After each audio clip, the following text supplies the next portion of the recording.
It is Tuesday, October 14th. Today, a monumental day in the Middle East. The families reunited and renewed hope for peace as a ceasefire deal goes into effect. New tariffs come into effect. What critics say about the tariffs being imposed on wood products. And brewing up nostalgia. The carefully curated collection decorating a North Point Douglas home. Your Morning Winnipeg starts now.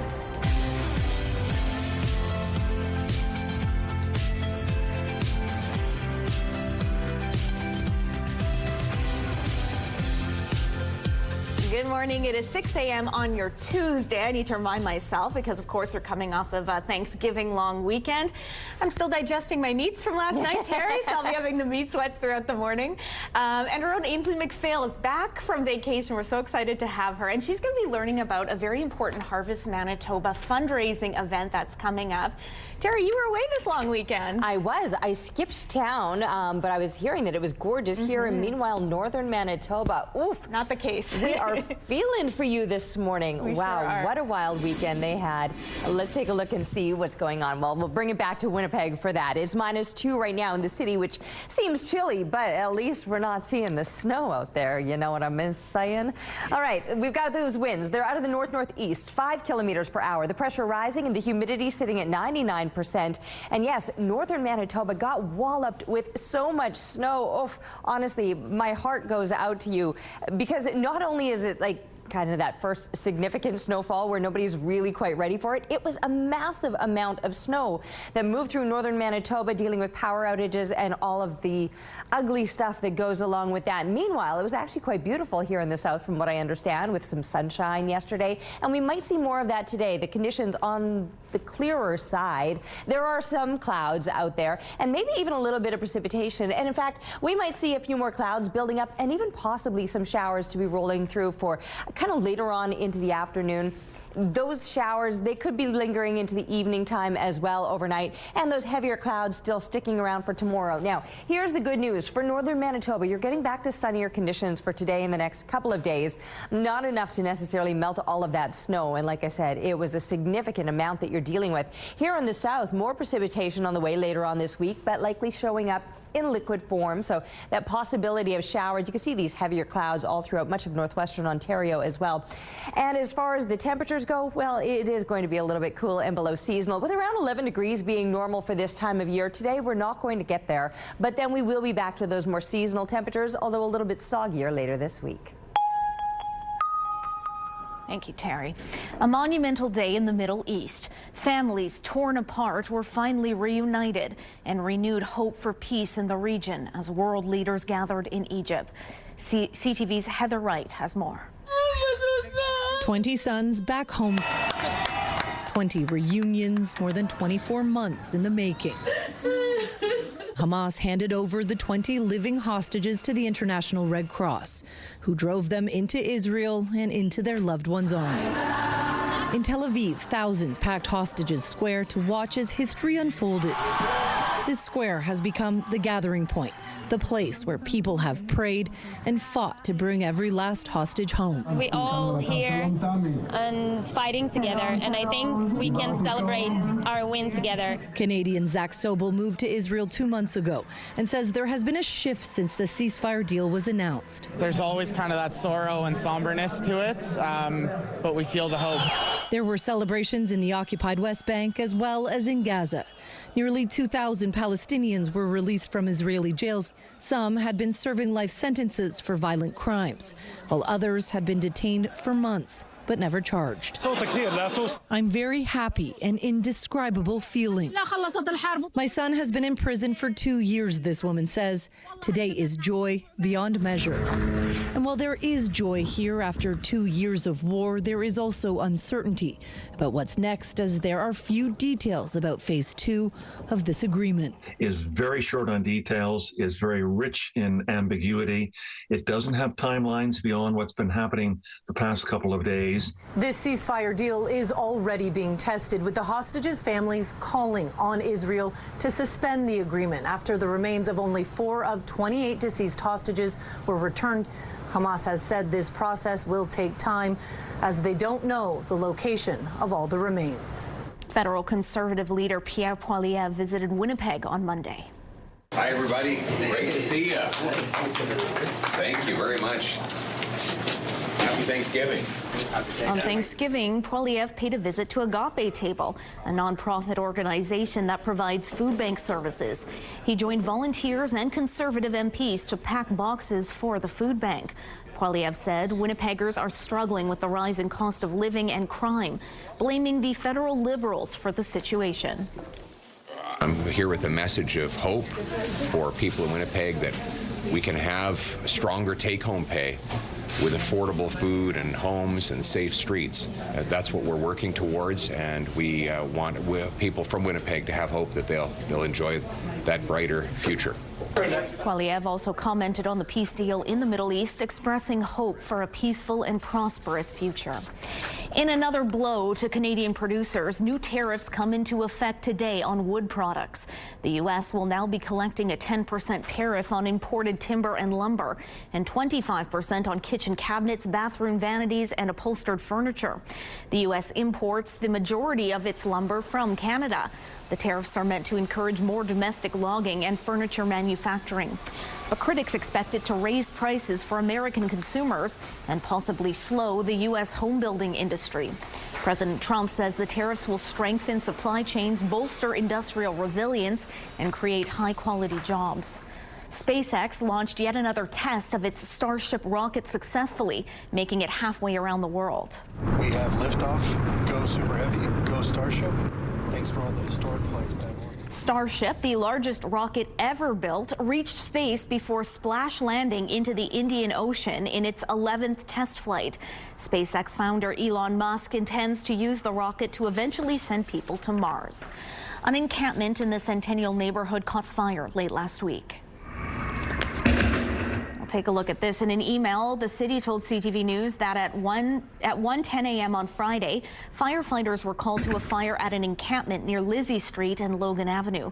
Small explosions were seen from the fire.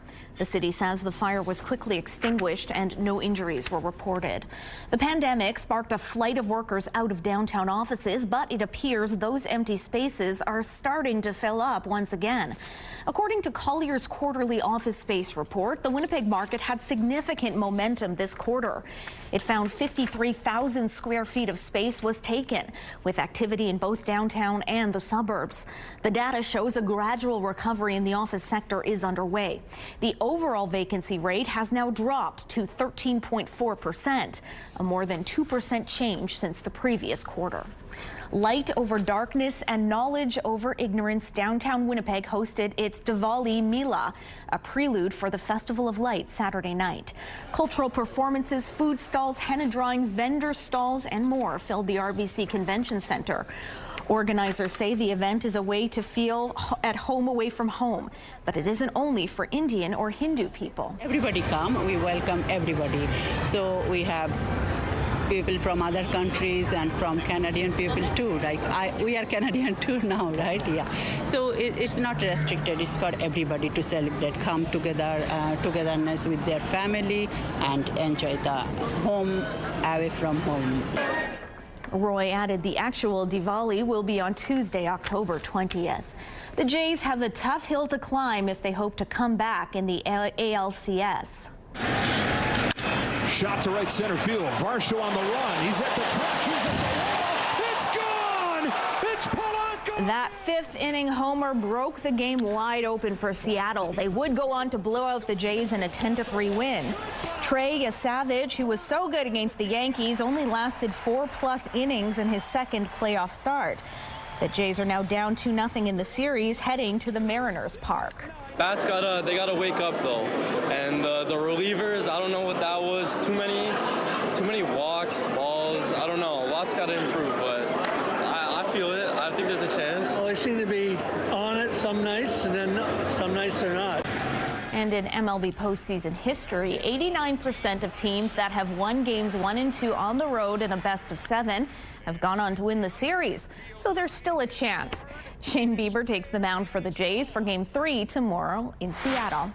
Taking a look at the current traffic situation at Norwood Bridge. Still pretty quiet out there. Looks like a smooth ride. Meanwhile, if you have any traffic tips or updates to share, you can text them to us at 10400. Saying good morning and welcome back to CTV's Ainsley McPhail. You're spending the morning learning about a very important fundraiser for Harvest Manitoba. Good morning, Catherine. Thank you so much. It's good to be joining everybody after a little bit of time off. We're talking about the Empty Bowls fundraiser. They took some time off as well for a couple of years, but it's back and better than ever. You could get a signed bowl. Over 30 of them, the ones they have. For example, look at this gorgeous Dolly Parton one. Who's this?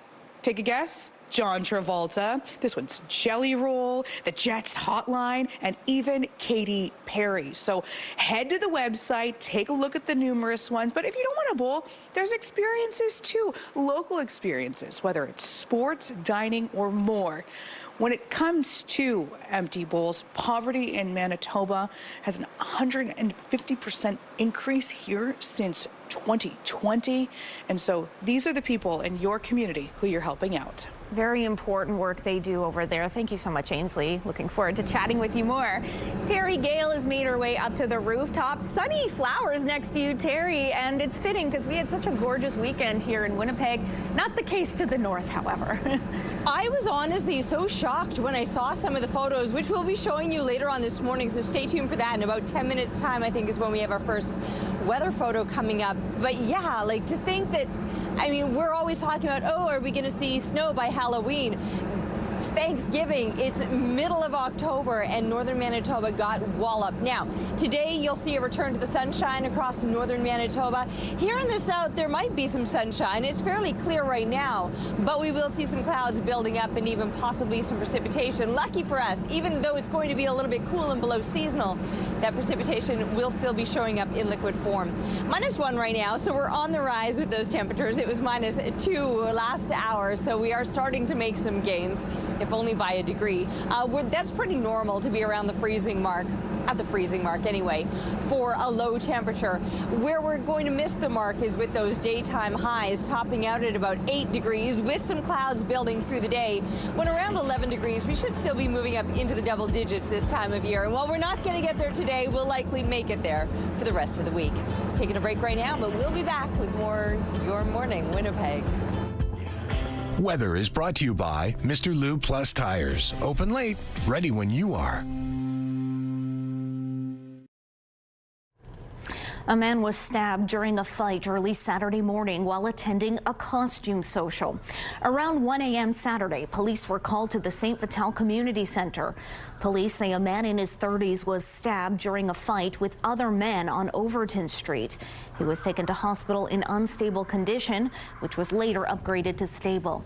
Police say the suspects fled before officers arrived. The case is now with Major Crimes Unit. Anyone with information is asked to contact the unit or Crime Stoppers.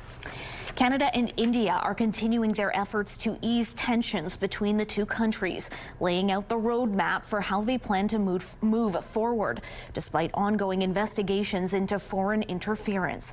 CTV's Colton Prale reports.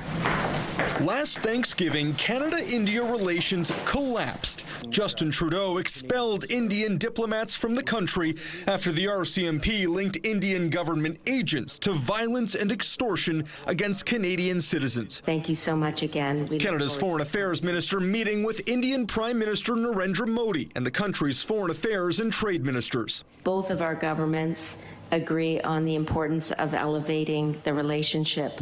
In a joint statement, the two countries say strong and resilient bilateral relations are essential, outlining a roadmap for future cooperation across multiple sectors. We have to live in a multilateral environment. We have to have access to other markets. New polling shows most Canadians support the move to restart relations, but nearly 1 in 4 still view India as an enemy or potential threat to Canada.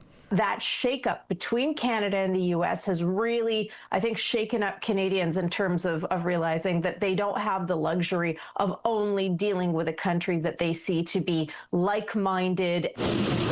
For months, Canada and India have worked to improve relations, but some sick Canadians say it's a betrayal after the assassination of Hardeep Singh Nijjar in 2023. It sets people like me, people like others in my community, and other communities as well, open to further attacks from India because they've shown no remorse. Last month, Canada's National Security and Intelligence Advisor met her counterpart in India. She says the two sides agreed to refrain from transnational repression. That needs to continue almost as a precondition for all of this other agenda and this robust roadmap. The Foreign Affairs Minister is set to meet with Indian business leaders in Mumbai Tuesday before traveling to Singapore and China later this week. The mother of a Canadian killed in the October 7th attack says she's watching the return of hostages with a mix of joy and grief. The joy to see them, reunited with their families out of those dark tunnels. But at the same time, there are many families that are waiting for coffins, and even worse, some that will get nothing. Raquel Luke's son, Alexandre, was killed at the Nova Music Festival. A commemoration was held marking the October 7th attacks yesterday at a Montreal park named after her son. Protesters gathered outside a Sobeys location on Saturday, calling on the company to honor its pledge to go cage-free. Animal Justice, a nonprofit organization advocating for the humane treatment of animals, published a blog post about a month ago, citing whistleblower information about eggs sold at Sobeys. Saturday's gathering was part of a nationwide protest claiming the company failed to follow through on its promise to go cage-free. Organizers say only 17% of Sobeys eggs are cage-free and claim hens kept in cages are in cruel conditions. They can't exhibit any of their natural behaviors. They can't spread their wings, they can't forage, they can't interact with each other. Hens will die in the cages and stay in the cages with the live hens. It's horrific, and we want to bring light to that, and we want to hold Sobeys accountable to their promises. In an email to CTV News, Sobeys says it remains committed to increasing the availability of cage-free eggs across its stores. The company also emphasized affordability as a priority for customers and says it believes in offering choice while supporting progress in animal welfare. A home in North Point Douglas has brewed an entire room filled with 100 Robin's Donuts memorabilia. All right, let's go check out the Robin's Nest. With that? Come on in. Ronald George Moore is the curator of this collection. Some of the items include Robin's figurines, mugs, containers, a license plate, a pair of whiskey glasses, and a decanter with the Robin's logo. Moore says one of his prized possessions is a gift from his fiancée, a neon sign. When she got the sign, the neon was busted and she replaced it with Moore's podcast name. Moore says the response from others has been positive. Be interested in checking it out, so that's kind of cool. It's not like I have tours or anything, but yeah, usually people are pretty positive, and just because it's kind of a unique thing to collect. I don't really know anybody who's collecting Robin's Donuts memorabilia, so it's fun for me, and if anyone else gets a kick out of it, good for them. Moore says he likes the chain because the coffee beans haven't changed in 50 years, and the chain is a reminder of family and home for him. Some road closures to tell you about. This morning, all southbound lanes will be closed on Ferry between Bruce and Portage following the morning rush. At least one lane will remain open at all times on westbound from westbound Fermor from Archibald to St. Anne's, and north and southbound Pembina between McGillivray and Chevrier. If you have any traffic tips or dates to share, text them to us at 10400. Traffic is brought to you by Curtis Carpets, Manitoba's flooring experts. Looking now through the Bathfitter Live Eye. Bathfitter, your bath and shower experts for more than 40 years. So it's a little bit cool out there this morning and even slightly below seasonal, with 0 degrees being that normal low temperature. We're not even at the freezing mark here. Some places are. We've got I can't see with my glasses on. What is that? Oh, Kenora. Kenora is coming in right at 0 degrees right now. Winnipeg -1. We're seeing these minus temperatures through most of the south, but some plus digits over in Roblin this morning. So nice for you to be sitting above the freezing mark. Also above the freezing mark is Swan River coming in at 1 degree. For northern Manitoba, clear conditions today after all of that snow fell over the weekend. You will see a little more sunshine, but these chilly temps just a few degrees below the freezing mark or at 0 degrees in Gillam right now, and in Island Lake +2 for you. So a couple places where things are a little bit milder than others. Some of those places where things are a little bit milder, you've probably got the extra clouds hanging over you. We're lacking in clouds right now, which means plenty of sunshine once that rises at 7:48 this morning. So still a ways to go before we're even starting to see that sunshine. And though we'll likely see it first thing this morning, some heavier clouds building up. And with those clouds, even possibly some precipitation later today, only getting up to 8 degrees. And that'll be by the time kids are coming home from school. That is our expected high for today. And that will keep us a little shy of seasonal, with 10 degrees being normal for this time of year. The rest of the week above seasonal temperatures expected. Here, I promised you a look at all of this snow that fell up in the Snow Lake area, living up to the name. Oof, that looks a little tough to bear. Thanks to Amy for the photo. Keep them coming, please, to Winnipeg weather at ctv.ca, and we'll be back right after this break.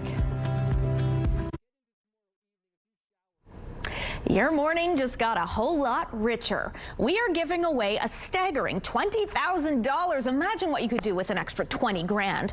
A dream vacation, home renovations, paying off bills. The possibilities are endless. Today's code word is breakfast. Head to the contest page on ctvwinnipeg.ca or scan the QR code on your screen. Again, enter the code word breakfast with your info for your chance to win CTV Your Morning Winnipeg's $20,000 giveaway. Good luck.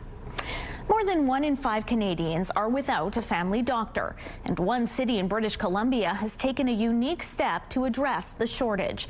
They have created a new model for employing physicians, which is already turning heads across the country.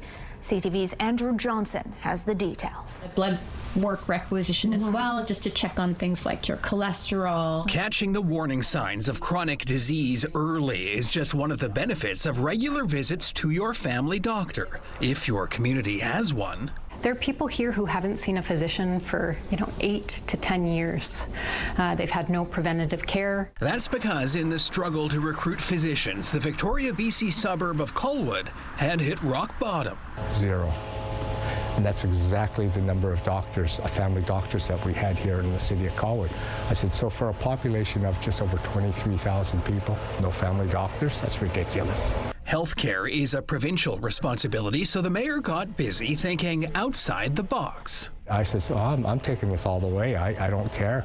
We'll find out the legalities and what we can and can't do. And they came up with a first-of-its-kind model in Canada the mayor says is revenue neutral to make doctors municipal employees and bill the province for patient care. Doctors are then paid a fixed salary of about $280,000, benefits, a pension, and paid vacation. And they don't have to run a practice. The city takes care of clinic space and administration, so doctors can doctor. And at the end of the day, I get to come to work, practice medicine, and at the end of the day, I get to go home to my family, and I don't have to worry about balancing the books. The model lured Dr. Cassandra Stiller-Moldovan from London, Ontario, where she practiced sports medicine. A second doctor is moving to the clinic next month from Colorado, a third in January. For Dr. Stiller's new patients, some who spent years on the waiting list, it's been amazing. Yeah, I was really, really grateful. Colwood is the first to give this model a shot, but likely won't be the last. The mayor's calendar is filling up, fielding requests from curious colleagues right across the country, all desperate to attract doctors. There's so much interest.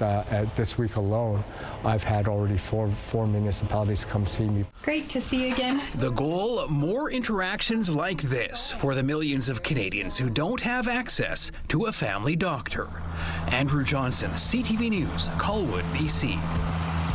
Your Morning Winnipeg. Coffee is brought to you by Robin's Donuts, your favorite stop.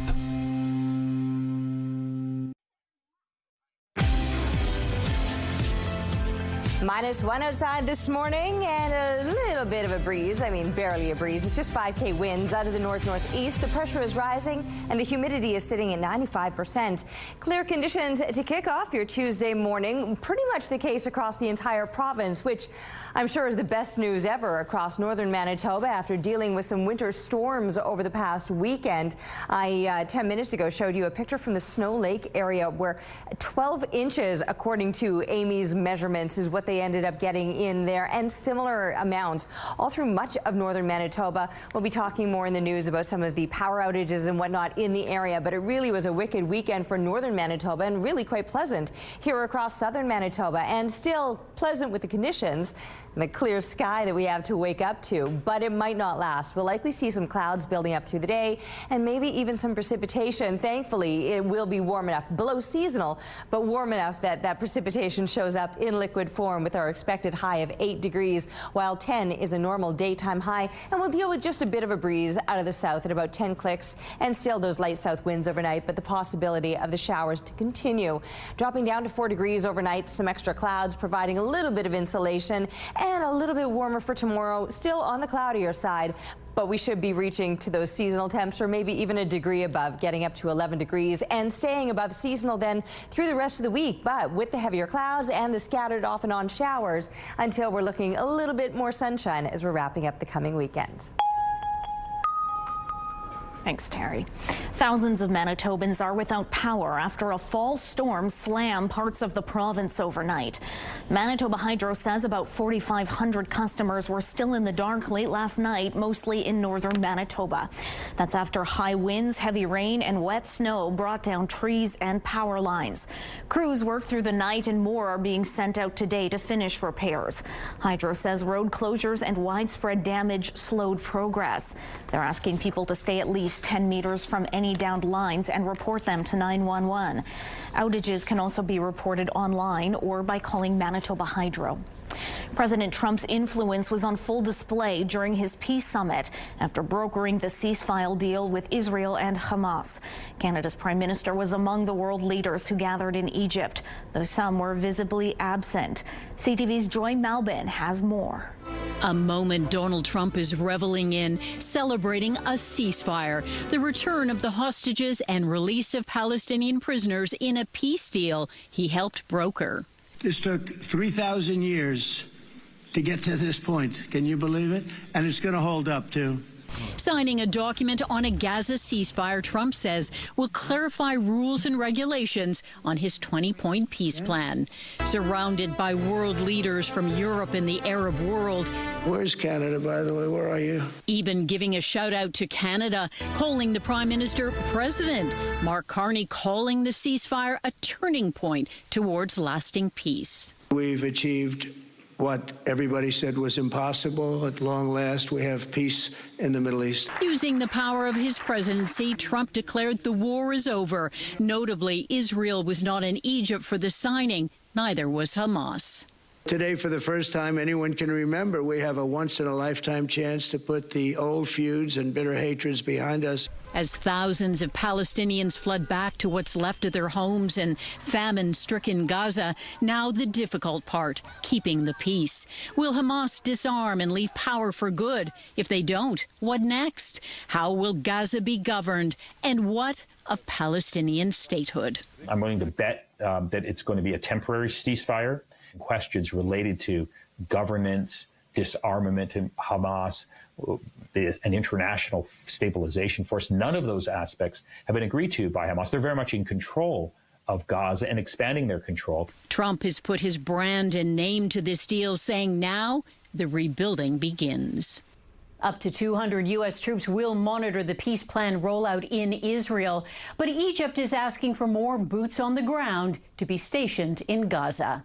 3 activists from Newfoundland and Labrador detained by Israel are expected to arrive back in the province today. The 3 were among 6 Canadians on board the Conscience, one of the ships in the Freedom Flotilla coalition. The aid flotilla was intercepted by Israeli forces. The Canadians were released on Sunday. Russia targeted a hospital in Kharkiv in its latest strike in Ukraine. Local officials say the strike damaged the hospital while knocking out power to 30,000 customers. As winter approaches, Russia has focused recent attacks on Ukraine's electricity and gas infrastructure. This as U.S. President Trump turns his attention from the Middle East to Ukraine. Yeah, Erdogan is respected by Russia. Ukraine, I can't tell you about, but he is respected by Putin. And he's a friend of mine, you can see. We'll see how that. And on board Air Force One, President Trump suggested Turkey's president can play a role in ending the war in Ukraine. Ukrainian President Volodymyr Zelensky will be in Washington on Friday for a White House meeting. He and President Trump have spoken about the U.S. potentially providing Ukraine with Tomahawk missiles. Cyprus has a cat problem. Officials in the small island nation say there is about one stray cat for every person who lives there. An activist believes the actual population of feral cats is much higher. There is a program that carries out about 2,000 sterilizations a year, and that's not enough.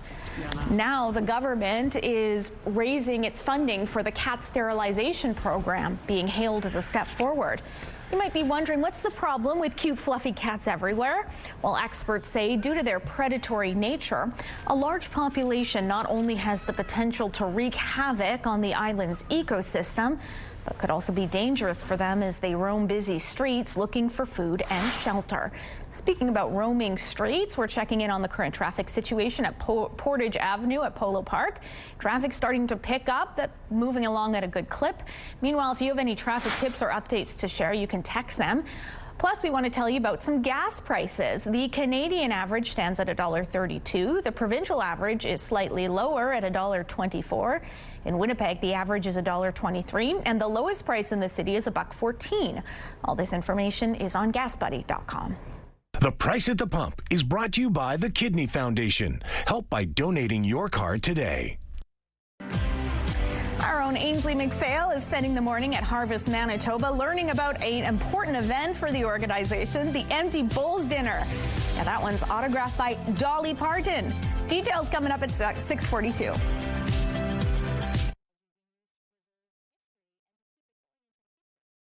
Weather is brought to you by MJ the Musical at Centennial Concert Hall, November 5th to 9th. All right, clear conditions to kick off your Tuesday. I was just taking a peek at my rain gauge this morning.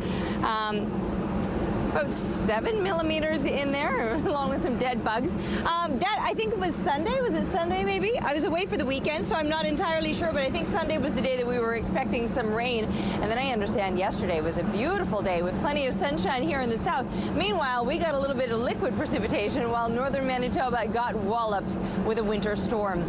Back to Winnipeg right now, it's -1 as far as our temperatures go, with slight breeze, 5 clicks out of the north-northeast, and the winds will stay on the lighter side today. The temperatures will stay a little bit below seasonal. Clear conditions right now, and we're waiting for the sun to rise. Over an hour still for that to happen at 7:48 this morning. And while we will likely to enjoy some of that sunshine this morning, some heavier clouds building up through the day, and even possibly some scattered precipitation as showers for later this afternoon. Ainsley McPhail is back from vacation. Let's check in and see what she's up to this morning. Hey, Ainsley.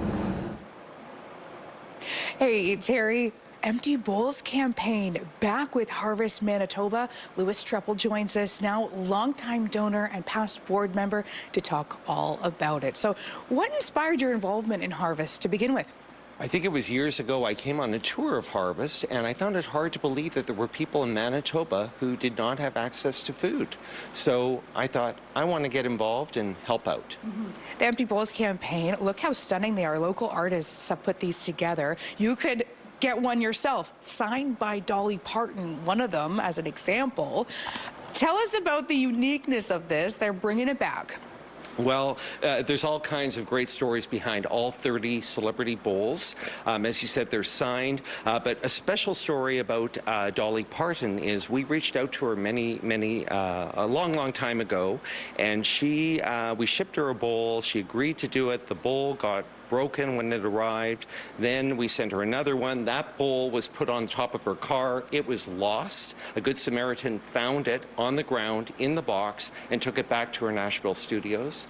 And then, then she had an incredible idea. She said, we're going to take this costume that I'm wearing and we're going to take pieces from it, and I want to decorate it like this. So this is really her vision, and her team created it. And then it got shipped over to Canada, got stuck in customs, lost for a week. Then it came to Winnipeg. It's been an incredible journey. So the story behind it alone is incredible. And Dolly's team just keeps following up on, how's the bowl going? How's the bowl going? I said, it's going great. I said, look out, here we come. Then we have a Katy Perry bowl, and we have a Jelly Roll bowl, and John Travolta. And the names are incredible. And what's so great about this, as you said, is anybody anywhere can bid on this. Anywhere. And every dollar goes to Manitoba Harvest. Thank you so much. We're out of time, unfortunately. But the story of this bowl, I think that there should be a television show or a movie made just of that in itself. Thankfully, a Good Samaritan was there.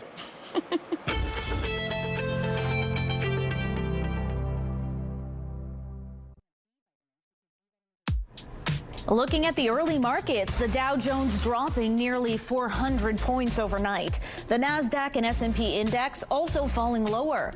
The loonie is trending lower, around 71.10 cents U.S. The Hang Seng lost 448 points, and the Nikkei index plunged 1,241 points. Welcome back. Turning to artificial intelligence for medical advice is as easy as pulling out your phone. While its advice isn't always accurate, new research shows AI can be very persuasive. And as CTV's Andrew Johnson shows us, experts say our faith in AI is eating into valuable time with an actual doctor. Complex medical advice at your fingertips, and new research proves AI is also really good at showing it cares. The conversations with large language models were more persuasive than the ones with people. They were also considered more empathetic than people. University of British Columbia researchers found ChatGPT was more persuasive and pleasant to deal with than an actual human. When it's written in such an authoritative way, and it has answers to everything you ask it, then of course you would assume that it knows what it's talking about. Sometimes it doesn't, but AI is becoming so convincing. Doctors say patients are arriving to appointments already armed with a diagnosis they may place more trust in than they do in their physician. Oftentimes people get it bang on, but other times people come across things and you spend a lot of time convincing them that that's not exactly what's the case. And that education piece, I think, takes a lot of time. But with millions around the country unable to access a family doctor, the Canadian Medical Association says it's understandable patients are turning to anyone or anything that is available to help. Part of the reason people go online is that they can't get the access that they deserve. And when you have had a primary care provider over a period of time, then you build a trusting relationship. And then you can start having those difficult discussions whereby they will listen to you. Face-to-face conversations that for many require waiting for hours at a clinic or emergency room to speak to a stranger. So they choose asking AI instead. Andrew Johnson, CTV News, Vancouver. A New Brunswick man who spent nearly 40 years in prison for a crime he didn't commit has died of cancer. Robert Mailman and a friend were wrongfully convicted of second-degree murder for the 1983 death of George Lehman in St. John. About 40 years later, a New Brunswick court called the convictions a miscarriage of justice. He was released from prison less than 2 years ago. Robert Mailman died of liver cancer. He was 77 years old. Light over darkness and knowledge over ignorance. Downtown Winnipeg hosted Diwali Mela, a prelude to the Festival of Lights, Saturday night. Cultural performances, food stalls, henna drawings, vendor stalls, and more filled the RBC Convention Centre. Organizers say the event is a way to feel home away from home, but it isn't only for Indian or Hindu people. It's everybody come, we welcome everybody. So we have people from other countries and from Canadian people too. Like we are Canadian too now, right? Yeah. So it's not restricted. It's for everybody to celebrate, come together, togetherness with their family, and enjoy the home away from home. Roy added the actual Diwali will be on Tuesday, October 20th. A prized pumpkin in England has squashed a few world records. Twins Stuart and Ian Patton have broken 2 records for both the world's largest and heaviest pumpkins. This one weighs in at 2,819 pounds, which is about 1,300 kilos. Meanwhile, its circumference is 6.5 meters. These guys are serious pumpkin growers and have been farming giants for the past 50 years. Taking a check-in on traffic, a reminder about a few closures. Ferry, all southbound lanes will be closed on Ferry between Bruce and Portage following the morning rush. At least one lane will remain open at all times on westbound Fermor from Archibald to St. Anne's, and north and southbound Pembina between McGillivray and Chevrier. And if you have any traffic tips or updates to share, text them to us at 10400. -1 outside this morning, but very clear conditions. Still waiting for that sun at 7:48. It's dark until then, or at least until about 20 minutes to sunrise. That's when we'll start to see some of that day glow this morning. And with clear conditions, we might see that happening even sooner in advance. Pressure rising with the humidity at 95%. And yes, those clear conditions, or mainly clear conditions, across most of the province. There's a couple of places with just a few extra clouds. But even there, some sun will be able to shine through. Most places will be enjoying at least a little bit of sunshine today, which is such a welcome change-up following the winter storms that passed through much of northern Manitoba over the weekend. So today, maybe a little bit breezy still in the Churchill area, and I know that many of you are still dealing with the power outages due to those strong winds. The winds will start to ease a little more so through the day today. Other places will be seeing some sunshine and some mid-single-digit temperatures.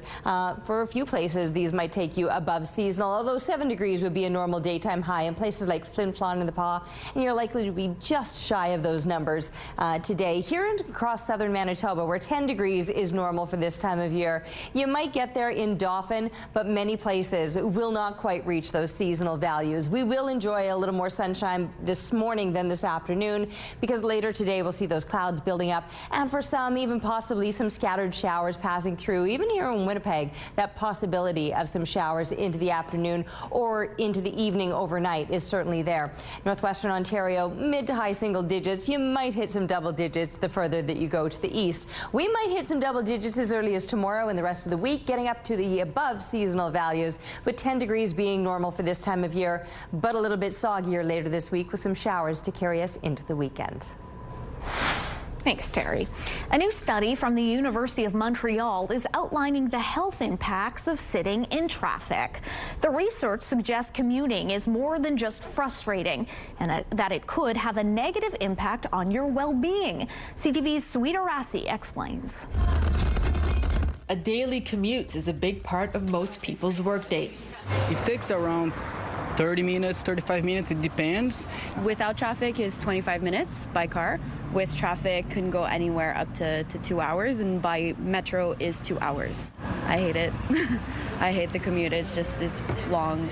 A new study shows longer commutes can affect mental health, but it's not about dealing with the stress of traffic. It's about personal time it takes away, according to Annie Barek. The more you spend time commuting, the more workers will report having work-family conflicts, and therefore will also report having more psychological distress. She says long commutes affect employees' work-life balance and the time with loved ones. So it is a very important issue that we have in our societies with parents, with both parents working and having both professional and family responsibilities. The study also found how people commute matters as well. While Barek says public transportation is crucial, the study suggests it's more stressful than using a car to get to work. Probably that using car is gives the employees a little bit more sense of control, and this is how we can explain the link. According to Statistics Canada, the average commute time in the country is 26 minutes. While it's not clear what constitutes a long commute, Barek says her previous research shows that even a 20-minute ride to work could have a negative impact. There were more symptoms of burnout after a 20 minutes ride. Barek says employers should try to be more accommodating, offering work from home opportunities and flexible hours, a short-term strategy that can have benefits down the road. Sweeterasi, CTV News. Fall into fashion with Your Morning Winnipeg for your chance to win. To help warm up your wardrobe, we are giving away 3 $500 shopping sprees from Outlet Collection Winnipeg. To enter, head to the contest page on our website, ctvnewswinnipeg.ca, and submit your details.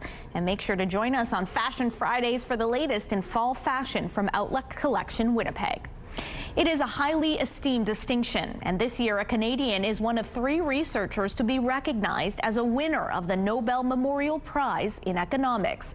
CTV's Jeremy Charon has more.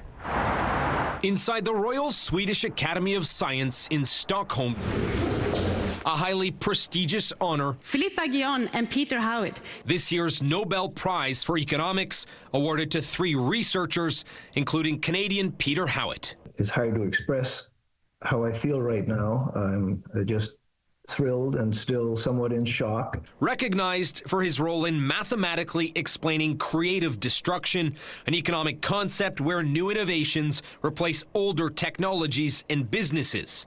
Howitt is from Guelph, Ontario, studied at Western and McGill universities, and is now a professor at Brown University in Rhode Island. Working in Canada was where I really cut my teeth as an economist. The atmosphere at Western University was the one that really taught me how to be a productive scholar. In a social media post, Prime Minister Mark Carney congratulated him for his lifetime of path-breaking research, adding that his work is a foremost example of Canadian ideas having global impact. It's an inspiration for everybody in Canada. This Queen's University economist says Howitt's work was foundational. I think they've planted some very useful thoughts in our mind that growth is not a smooth, straight line. Peter Howitt becomes just the 5th Canadian Nobel laureate to be recognized in the category of economics. Our next check-in on traffic brings us to Osborne Street. Relatively quiet along this stretch. Not a bad route to take if you're looking to get where you need to go quickly. Meanwhile, if you have any traffic tips, text them to 10400.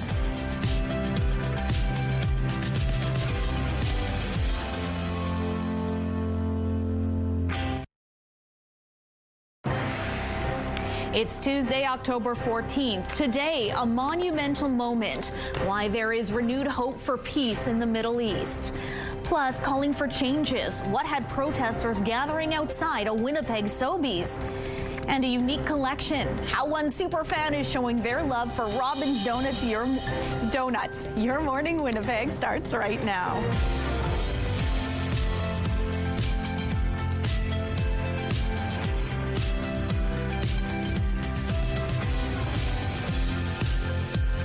Good morning. Welcome back to Your Morning Winnipeg on this Tuesday. We've got a jam-packed show. I am in for Rochelle Legacy for a couple days. And we have Terry Gale back from vacation. I guess you weren't off last week, but you got away out of town. Ainsley McPhail's back from vacation. She took a solid vacation. She did, yeah. She's actually learning all about Harvest Manitoba. Great way to kick off her return. Learning about the Empty Bowls fundraiser. It's a return of a beloved event, and they've got some bowls autographed by people like Dolly Parton, John Travolta. Plus, I'm going to be chatting with author David Elias coming up a little later on this hour to learn about his new novel that is in the running for a big prize. Terry, quite a mixed bag of weather this weekend. For northern Manitoba, it was nasty with those storms, but here in the south, I think we had a pretty pleasant weekend. Again, I was out of town. I had a pleasant weekend too, but coming back and hearing that the reports here in the south made for a decent weekend. For northern Manitoba, though, you got walloped by the storms. Thankfully, today it is clear across the entire province. -1 is where we're sitting right now in Winnipeg with north-northeast winds 5 kilometers per hour. The pressure rising and the humidity is sitting at 95%. So, yes, clear across the province. It was northern Manitoba who dealt with all of that precipitation. It kind of started out as rain, turned to snow. Some places are looking at heaps of snow and massive power outages as well. You're going to be hearing more about that in the news. Let's talk about today and now going forward. Huge improvements as things are looking pretty clear across the entire province. That means plenty of sunshine, although it's not up yet. 7:48 here in Winnipeg is when the sun finally begins to rise. We'll start to see the day glow now later on this hour. Clear conditions, at least to kick off your morning. There are some places where there's a few extra clouds and maybe even some scattered precipitation. And speaking of scattered precipitation, we could be seeing some of that later on today, the possibility of some showers to be rolling through. Meanwhile, northern Manitoba, yes, some sunshine back again and some plus-digit temperatures. You might start to see some of that snow melting. Not fast enough, probably. I mean, it would be nice to see it disappear at some point before we're really settling into the winter season. That was just a first taste of it, but boy, was it ever a mouthful, if you will. Anyway, here in the south, we're looking at some perhaps precipitation later on this week, maybe even later on today. A chance of some showers. Cooler temperatures today, 10 degrees is seasonal. We'll get back to those above normal temperatures throughout the rest of the week. Very creative, Abigail. I like what you've done. You obviously went out and collected some of those leaves. And thank you for sharing your art with us. Keep the pictures coming, please, to Winnipeg Weather at CTV.ca. Thanks, Terry. Thousands of Manitobans are without power after that fall storm slammed parts of the province overnight. Manitoba Hydro says about 4,500 customers were still in the dark late last night, mostly in northern Manitoba. That is after high winds, heavy rain and wet snow brought down trees and power lines. Crews worked through the night and more are being sent out today to finish repairs. Hydro says road closures and widespread damage slowed progress. They're asking people to stay at least 10 meters from any downed lines and report them to 911. Outages can also be reported online or by calling Manitoba Hydro. A monumental day in the Middle East. Families torn apart were finally reunited and renewed hope for peace in the region as world leaders gathered in Egypt. CTV's Heather Wright has more. 20 sons back home. 20 reunions, more than 24 months in the making. Hamas handed over the 20 living hostages to the International Red Cross, who drove them into Israel and into their loved ones' arms. In Tel Aviv, thousands packed Hostages Square to watch as history unfolded. This square has become the gathering point, the place where people have prayed and fought to bring every last hostage home. We all here and fighting together, and I think we can celebrate our win together. Canadian Zach Sobel moved to Israel 2 months ago and says there has been a shift since the ceasefire deal was announced. There's always kind of that sorrow and somberness to it, but we feel the hope. There were celebrations in the occupied West Bank as well as in Gaza. Nearly 2,000 Palestinians were released from Israeli jails. Some had been serving life sentences for violent crimes, while others had been detained for months but never charged. I'm very happy, an indescribable feeling. My son has been in prison for 2 years, this woman says. Today is joy beyond measure. And while there is joy here after 2 years of war, there is also uncertainty about what's next, as there are few details about phase 2 of this agreement. Is very short on details, is very rich in ambiguity. It doesn't have timelines beyond what's been happening the past couple of days. This ceasefire deal is already being tested, with the hostages' families calling on Israel to suspend the agreement after the remains of only 4 of 28 deceased hostages were returned. Hamas has said this process will take time as they don't know the location of all the remains. Canada and India appear to be moving forward on a renewed relationship. Of our governments agree on the importance of elevating the relationship. Relations between Canada and India collapsed in 2023 when the Liberal government accused New Delhi of playing a role in the assassination of a Sikh activist near Vancouver. But things are beginning to thaw. Foreign Affairs Minister Anita Anand met with India's Prime Minister Narendra Modi yesterday. Anita Anand is also a released a joint statement offering a roadmap to a stronger trade partnership between the two countries. Today, she will meet with business leaders in Mumbai. Protesters gathered outside a Sobeys location on Saturday, calling on the company to honor its pledge to go cage-free.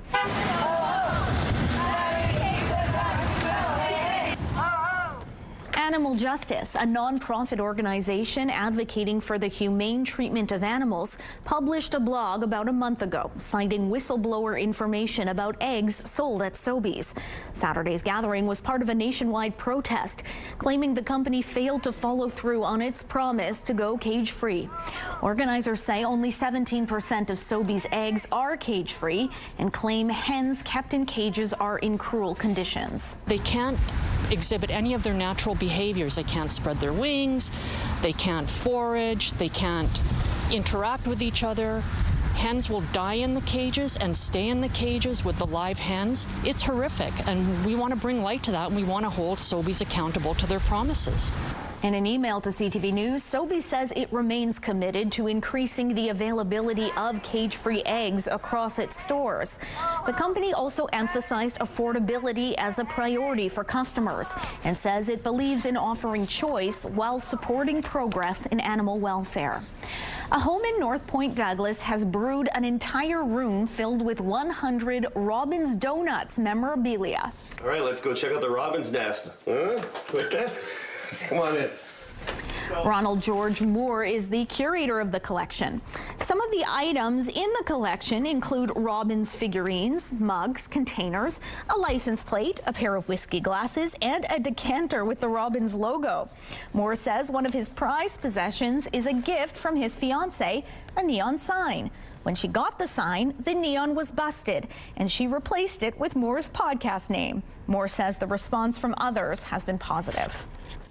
Be interested in checking it out, so that's kind of cool. It's not like I have tours or anything, you know, but yeah, usually people are pretty positive, and just because it's kind of a unique thing to collect. I don't really know anybody who's collecting Robin's Donuts memorabilia, you know, so it's fun for me, and if anyone else gets a kick out of it, you know, good for them. Moore says he likes the chain because the coffee beans haven't changed in 50 years, and the chain is a reminder of family and home for him. Taking a look at the current traffic situation around Kenaston and Sterling Lyon, lots of headlights lighting up that morning commute, quite busy along the stretch. Meanwhile, if you have any traffic tips or updates to share, you can text them to us at 10400. Weather brought to you by Blinds Are Beautiful, helping your home get holiday ready with blinds from Hunter Douglas. The third quarter earnings season kicks off in earnest today when the major Wall Street banks report their quarterly results. Coming into the quarter, analysts expected the S&P 500 companies to report a 7.9% jump in earnings per share during the third quarter. According to FactSet data, if that figure holds, it would mark the 9th straight quarter of positive earnings growth, but a deceleration from the 12% earnings growth reported in Q2 of this year. On the AI front, Samsung shares are down in Asia, even though the chipmaker posted its biggest quarterly profits in 3 years. Traders cite profit-taking after a recent rally as investors locked in gains following solid preliminary results. Samsung stocks are still up roughly 70% this year. And global equities are being pushed down as China ups the ante in its trade war with the U.S. China has placed limits on 5 U.S. entities tied to one of South Korea's biggest shipbuilders and has threatened further retaliation. MSCI's Asia Index declined for the third session, its longest losing streak since August. European stocks are also off. And those are your morning business headlines. For B&M Bloomberg, I'm Roger Peterson. CTV's Ainsley McPhail is live this morning at Harvest, Manitoba. Ainsley, I was riveted by the story we heard about that bowl sitting in front of you, autographed by Dolly Parton. Quite the saga to get it back to the province for this very worthy cause. I couldn't believe it. From from it landing on someone's car to a good Samaritan bringing it back. I don't even know how many years ago this was, Catherine, too. This wasn't recent, but you at home could get your hands on this bowl, this signed Dolly Parton bowl, with actually little bits of one of her outfits as well, all in support of the Empty Bowls fundraiser for Harvest Manitoba. So not only are you feeding Manitobans, but you get a pretty cool trinket yourself. Back to you. It looks amazing. I can't wait to hear more about those boxes and all the wonderful work at Harvest Manitoba. Thanks, Ainsley. Terry Gale has made her way up to the rooftop. A little bit more bundled than you were last week, Terry. Yeah, no kidding. And honestly, those bowls, you put some chili in there, some soup on a morning like today. Although we are making some gains, and fairly impressive ones, in fact. We were at -2. That was our coolest temperature when we first kicked off the show. We're now at +1. So yes, we are making those gains. And in fact, we've surpassed the seasonal low of 0, although we obviously started cooler than that. It's clear out here this morning, and I'm seeing the glow off to the east where the sun will rise eventually at 7:48, and then we'll be in for at least some sunshine to kick off your morning. The winds, they're light. They're out of the north, just 2 kilometers per hour, with the pressure rising and the humidity is sitting at 92%. These clear conditions will be enjoyed throughout most of the province today. If not clear, then just a mix of sun and cloud. But that's a beautiful change-up compared to what a nasty weekend it was through much of northern Manitoba. That rain moved in, turned to snow, and some places found themselves digging out of massive amounts of snow across northern Manitoba. Too early in the season, I'm sure, would be the opinion shared by most to see that much snow anyway. But it now looks like you're going to see a return to sunshine across the north and here in the south as well, even though it will be a little bit cool. And time now for our question of the day. It is National Dessert Day. It's my kind of holiday. So we want to know from you, what is your favorite dessert? You can text your answer along with your name to 10400. Make sure to follow the automated instructions so we can feature your response. A thrilling show is dancing its way into Winnipeg next month, and we want you to go.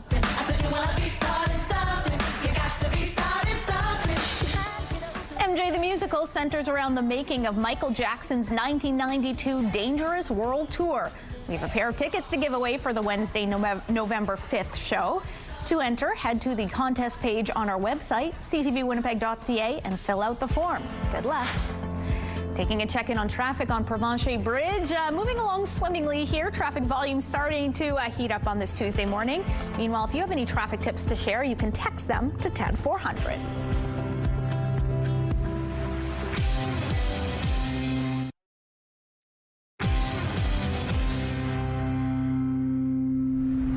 Back at 7:16.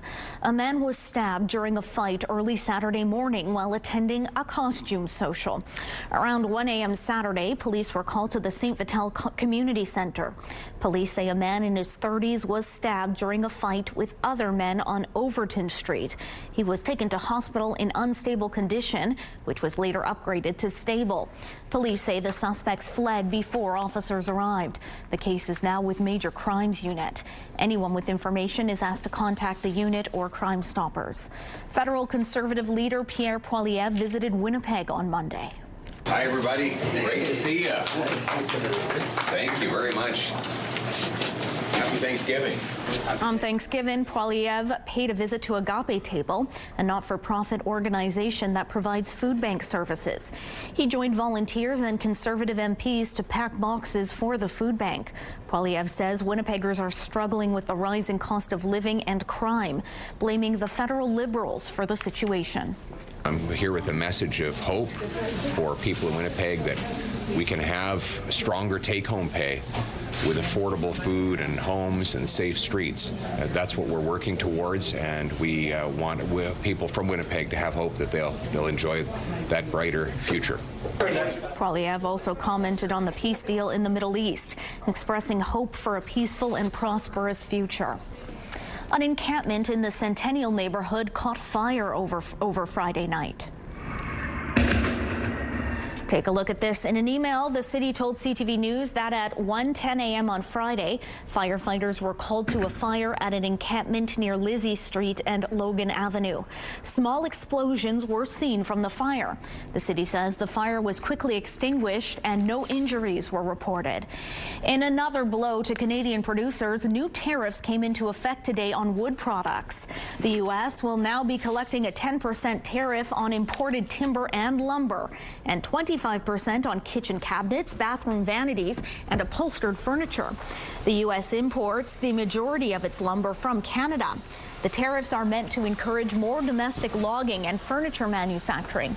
But critics expect it to raise prices for American consumers and possibly slow the U.S. home building industry. President Trump says the tariffs will strengthen supply chains, bolster industrial resilience, and create high-quality jobs. Taking a look at the current traffic situation around Notre Dame Avenue, traffic really picking up, moving on at a good clip. Nothing there to slow you down, but if you're having any issues, a traffic tip to share, you can always text us at 10400. Time now for entertainment news. A puppet show is coming to Royal MTC. Ronnie Burkett is bringing his Wonderful Joe production to Winnipeg. This is not a Sesame Street style show teaching kids about the alphabet or numbers. Instead, Wonderful Joe is all about the challenges of gentrification in neighborhoods, using some dazzling music and lighting. The production tells the story of Joe and his dog Mister. They suddenly lose their home and, facing a number of heartbreaking choices as a result, head out for one final adventure. Wonderful Joe is running now through to October 26th at the Tom Hendry Warehouse.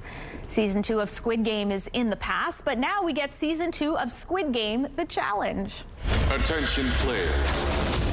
The next game is about to begin. The series will stream with new episodes over 3 weeks in November. It's based on the games in the actual TV show, but contestants here aren't putting their lives on the line.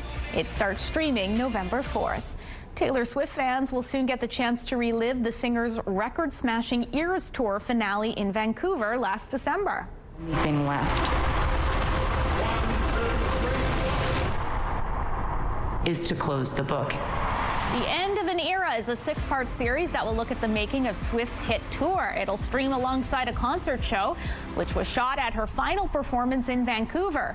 Both are set to hit Disney Plus on December 12th. And your primetime lineup starts at 7 with The Voice. High Potential follows at 9, and MasterChef Canada wraps things up at 10. It is all right here tonight on CTV.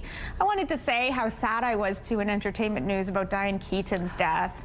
I think her influence is on display in our suits today. I found out through your post, oh, we are kind of doing the Annie Hall thing, aren't we? Yeah, I saw on your post, and I thought, at first I didn't know what had gone on, and I thought, oh, she must have just been, you know, received some Lifetime Achievement Award, and honestly, it was devastating. She is absolutely one of my favorites. Mine too. She'll be missed. What a legend.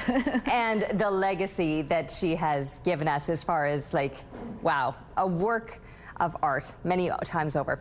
Taking a look outside this morning through the Bathfitter Live Eye. Bathfitter, your bath and shower experts for more than 40 years. Clear conditions to kick off your morning, and we will be seeing that sun soon, 7:48, and we're already starting to see the glow because of these very clear conditions. And temperatures, they're back up above the freezing mark here in Winnipeg. We were as cool as -2, and we are still seeing some negative numbers, especially in areas off to the west, well, actually all surrounding us, some areas to the east of us as well. It's really just Kenora and Winnipeg, I think, coming in on the plus digits. Oh, and Swan River, you're at +1 as well. 0 degrees at the moment over in the Roblin area. Many places are just a couple degrees below the freezing mark, and that includes some parts of northern Manitoba, especially here in the northwest. Northeastern Manitoba, a couple of extra clouds, and maybe just a little bit milder for you at 2 degrees in the Island Lake area or 0 in Gillam. But for northern Manitoba, I think the best news of all will be the return to sunshine today after getting walloped by those winter storms over the weekend and heaps of snow that you're still shoveling out from. Clear conditions, plenty of sunshine. That'll be the case throughout the day today. As it warms up, we'll still end up shy of seasonal, with the temperatures topping out at about 8 degrees by the time kids are coming home from school. We should be up to 2 as they're getting settled into the classroom, at 5 degrees by noontime. But as those clouds build, there's even the possibility of some precipitation, which we may see today, or a better chance yet through the latter part of the week and carrying us into the start of the weekend. A picture of all of that snow that fell in the Snow Lake area. Amy, thank you for the photos. Keep them coming, please, to Winnipeg weather at ctv.ca. Thank you, Terry.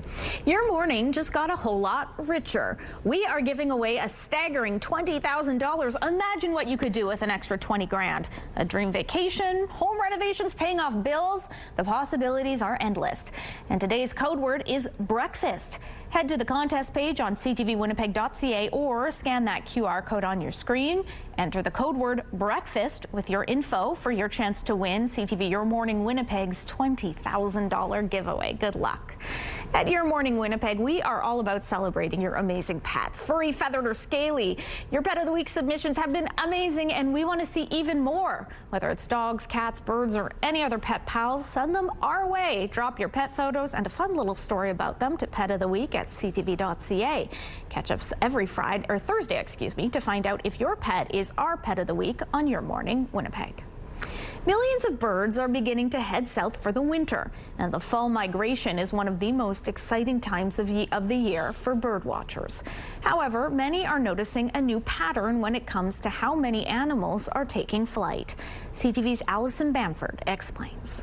Saw some ring-billed gulls on the river as well. On any given fall day, Stan Shattuck can spot dozens of different bird species while walking along the South Saskatchewan River. The fall is probably the busiest time of the year. Shattuck's fascination for birding began at 6 years old, but what he sees through his binoculars now is quite different from decades ago. When I was in high school, I would see maybe up to 1,000 warblers on a really good day,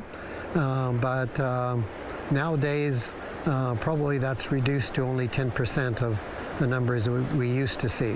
Bird populations are changing. Stats from Birds Canada show waterfowl and birds of prey are up significantly since 1970, largely due to conservation measures, while grassland birds have declined 67%. Grassland birds thrive on natural grasslands, and due to land use changes, specifically agriculture, for example, and urbanization, we're losing those grasslands. Habitat loss along with climate change can be major threats to bird migration and breeding, which makes protected lands like Last Mountain Lake Migratory Bird Sanctuary crucial for survival, serving as a home for some birds and a pit stop for millions of others during migration season. This might just be the convenient spot that they came through, or a place that they stopped last migration, or maybe they were hatched here and they're coming back.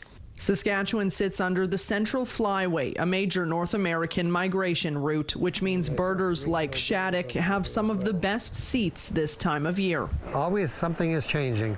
And all he has to do is look for it. Allison Bamford, CTV News, Saskatoon.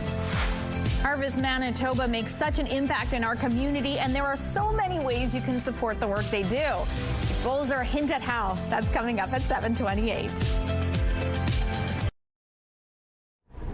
CTV's Ainsley McPhail is spending the morning at Harvest Manitoba. Ainsley, so many ways to support this fantastic organization.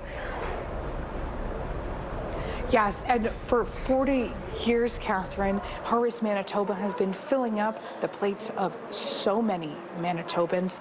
Now, you can purchase one of these bowls or try and get your bid chosen. Susan Robinson joins us now to tell us all about another way to support with a raffle. That's right. So in addition to the 30 bowls and over 100 prizes that you can bid on online, if you go to our website on our landing page, there's also a raffle. So we have our Empty Bowls dinner this Thursday evening. So part of that is allowing folks, not just those in attendance the evening of, but anyone can go online and bid on one of these wonderful bowls, wonderful prizes, but there's also raffle tickets. So you can purchase a raffle ticket, 1 for $50, 3 for $100, or 8 for $200. Air Canada Foundation has generously donated a trip anywhere in the world. So you choose if you want to go to Paris, if you want to go to South Africa, if you want to go to Australia, the choice is yours. So it's a really amazing opportunity to support Harvest and perhaps win an amazing trip. Yeah. And there's other prizes as well, local too, so you might not even have to get on a plane. Yeah, that's right. Yeah, so there's lots of experiences. There's, Jets packs, there's culinary experiences, there's one at Assiniboine Park, so there's all sorts of wonderful things to do. You don't have to hop on a plane. There's lots of good options here at home, and then you're supporting people here at home, which is really what this is all about. When it comes to the bowls, we've got a huge variety. Obviously, we don't have all 30 bowls in front of us right now, but what are we looking at here? So we have some amazing bowls here. So the feature one, the Dolly Parton bowl, that's been decorated with a costume from Dolly herself, is just phenomenal. We have John Travolta, we have Jelly Roll, we have Jets 1.0 and 2.0. So the Jets 2.0 hasn't even gone on our site yet. We just received that over the weekend, so that's going to go on our site today. So that's a beautiful one. And then we have Katy Perry. So lots of fantastic choices. We're almost out of time. Yeah. The need is really great right now. It is for sure. So the need has never been greater. Since the pandemic, the need for harvest has gone up by 150%. So we just all celebrated Thanksgiving weekend, you know, had some time with friends and family. There are folks who do have trouble putting food on the table, and this is an opportunity to support them, and the need has never been more important. Thank you so much. All for a good cause, and you could get these delightful bowls on your table. Back to you. They look amazing. Thanks so much, Ainsley. Terry Gale is taking a check-in on weather. I feel sad celebrating our beautiful fall weather over the weekend because northern Manitoba had quite the different experience, care of Mother Nature. Winter came early all across northern Manitoba. The good news is you're going to see a return to better conditions today that will include some sunshine and some warmer temperatures. For us here in Winnipeg, we're seeing the glow of the sun, although technically it's not going to rise until 7:48, so we've still got a ways to go. But it's looking beautiful out there with that sun rising this morning. 1 degree with north winds on the lighter side, 2 clicks. The pressure is rising and the humidity is sitting at 92%. Yeah, it's a gorgeous morning. And even back into northern Manitoba, it is a gorgeous morning. So a return to much nicer conditions, although you're seeing the sun rising over the snow this morning in some places, because that's what you were walloped with over the course of the weekend. Maybe started as showers, but then became a full-out snow event for many places. Central, southern Manitoba, some sunshine too, and these temperatures that will be a little bit on the cooler side today. 10 degrees, that would be a normal daytime high. We're likely not going to get there today.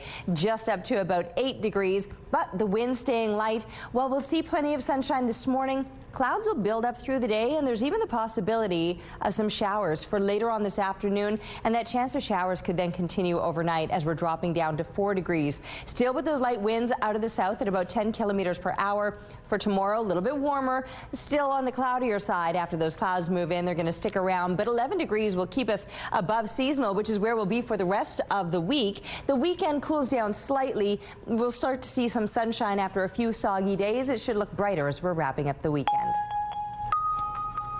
Thank you, Terry. Manitoba crews are working to restore power to thousands of Manitoba after a fall storm slammed parts of the province. Hydro says about 4,500 customers were still in the dark late last night, mostly in northern Manitoba. At its height, around 11,000 customers were without power after high winds, heavy rain, and wet snow brought down trees and power lines. Hydro says road closures and widespread damage are slowing the progress of repairs. They're asking people to stay at least 10 meters from any downed lines and report them to 911. Outages can also be reported online or by calling Manitoba Hydro. With a ceasefire deal now finalized, there are questions over what happens next. Israelis celebrated the return of the last 20 living hostages, while Palestinians welcome freed prisoners. But unresolved issues like Hamas disarmament and Gaza governance prove just how fragile this peace deal is. Israeli families say just 4 of the 28 deceased hostages were handed over during the exchange, and they are now being identified. And the IDF says it has informed the families of the deceased hostages that their loved ones have been brought back for burial. One of the people has been identified as Giz Aluz, and the other person has been identified as Bipin Joshi. The other 2 people have not yet been cleared for publication by their families. And aid trucks are now entering Gaza, but United Nations aid agencies say they are facing challenges. Experts say the situation remains desperate and is very much a race against the clock when it comes to the urgent needs on the ground. The Red Cross has also appealed for more aid, saying that not all crossing points have opened up yet. People are cleaning up and waiting for help at flood-devastated areas in Mexico. A tropical depression that hit last week caused landslides and flooding in parts of central and eastern Mexico. At least 64 people are dead. Another 65 people are missing. The government has deployed 10,000 troops to help with search efforts and to deliver aid to hard-to-reach areas. Venezuela has closed its embassy in Norway days after opposition leader Maria Corina Machado was awarded the Nobel Peace Prize. The Nobel Committee in Oslo announced the prize on Friday in recognition of Machado's work promoting democratic rights in Venezuela. She has spent much of the past year in hiding. Venezuela did not mention Machado in announcing the closure of its embassy in Oslo. Norway also confirmed the closure of the embassy without providing a reason. Light over darkness and knowledge over ignorance. Downtown Winnipeg hosted Diwali Mela, a prelude for the Festival of Lights on Saturday night. Cultural performances, food stalls, henna drawings, vendor stalls, and more filled the RBC Convention Centre. Organizers say the event is a way to feel home away from home, but it isn't only for Indian or Hindu people. It's everybody come, we welcome everybody. So we have people from other countries and from Canadian people too. Like we are Canadian too now, right? Yeah. So it's not restricted. It's for everybody to celebrate, come together, togetherness with their family, and enjoy the home away from home. Roy added the actual Diwali will be on Tuesday, October 20th. The Canadian men's soccer team has a major test ahead of the 2026 World Cup tonight. This is a big opportunity for us to prove to ourselves that we are continuing to move in the right direction. Our men are taking on the 13th ranked country in the world, Colombia, in New Jersey. This is after a frustrating 1-0 loss to Australia and Montreal on Friday night. Meanwhile, Colombia just beat Mexico 4-0 on Sunday. Canada will face Ecuador and Venezuela in next month's international break. Some road closures to remind you about this morning. All southbound lanes will be closed on Ferry between Bruce and Portage following the morning rush. At least one lane will remain open at all times on westbound Fermor from Archibald to St. Anne's and north and southbound Pembina between McGillivray and Chevrier. If you have any traffic tips or updates to share, you can text them to us at 10400. And taking a look at your gas prices, the Canadian average stands at $1.48, while the provincial average is slightly lower at $1.24. And in Winnipeg, the average is $1.23. The lowest price in the city is $1.12. All this information is at gasbuddy.com. The Price at the Pump is brought to you by the Kidney Foundation. Help by donating your card today. Outside it is 1 degree. That's sunshine, looking pretty gorgeous. We'll have a full update, Cherry will rather, on your weather forecast. That's still to come. Your Morning Winnipeg. Coffee is brought to you by Robin's Donuts, your favorite stop.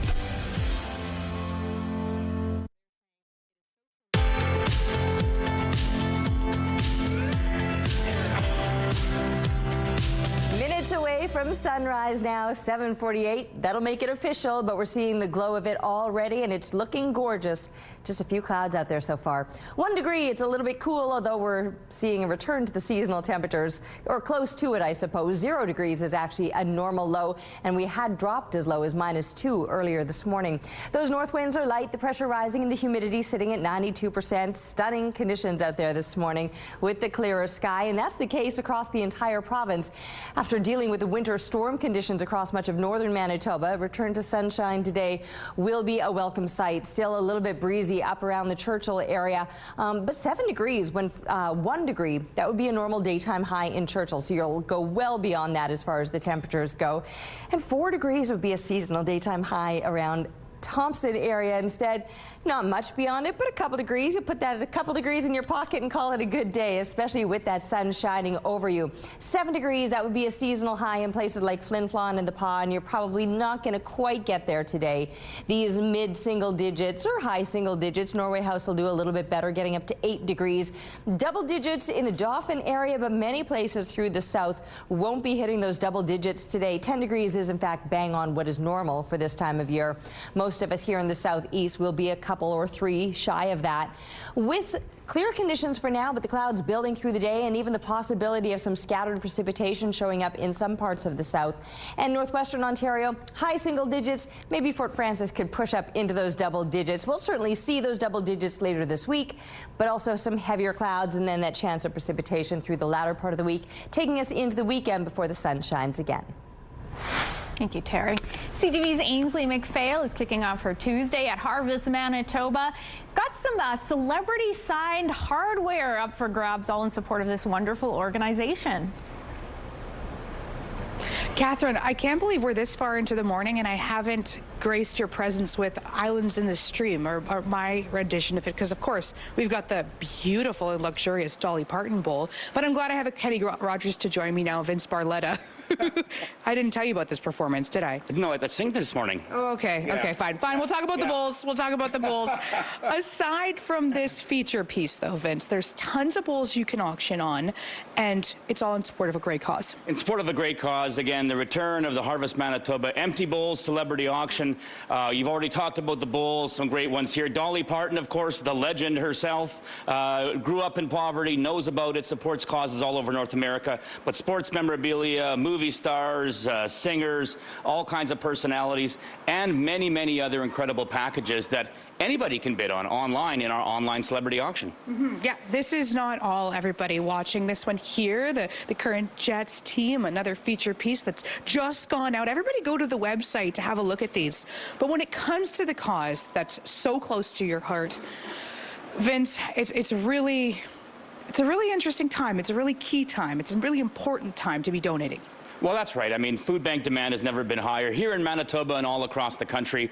In Canada today, over 2 million people a month visit a food bank. Here in Manitoba, it's been as high as 60,000 in a single month. So we're talking about huge, huge numbers, and not just here in the city of Winnipeg, but communities all across our province, rural communities, First Nations in the north. Harvest Manitoba supports all those communities, but we can't do it without the support of Manitobans. And if you're looking for a new way, a unique way to support Harvest and get a really unique collector's piece for yourself, one-of-a-kind items, nothing better than the Empty Bowl Celebrity Auction. Well, one of a kind, exactly. This year was on her outfit. It's the coolest thing ever. When it comes to Manitobans being generous, which you had mentioned, this isn't the first time also that you've done this particular fundraiser. What do people like about it? Well, again, you know, these items, in addition to it being fun, it's unique. I mean, some of these celebrities that we've had over the years that have signed these bowls, everything's an absolute one-of-a-kind, unique item. Going back many, many years, we've had Rolling Stones bowls. We even had a Donald Trump bowl years ago during his apprentice days, Ainsley. So we're talking way, way back. So, you know, bowls from all kinds of personalities. And the fun thing about it is you have a chance to have this in your home and have a chance to do something really incredible for your community by supporting Harvest. CTVNewsWinnipeg.ca will have a link. Thank you, Ainsley. A new era of hockey hit the ice as Saskatchewan dropped the puck on the province's first competitive senior level league for women.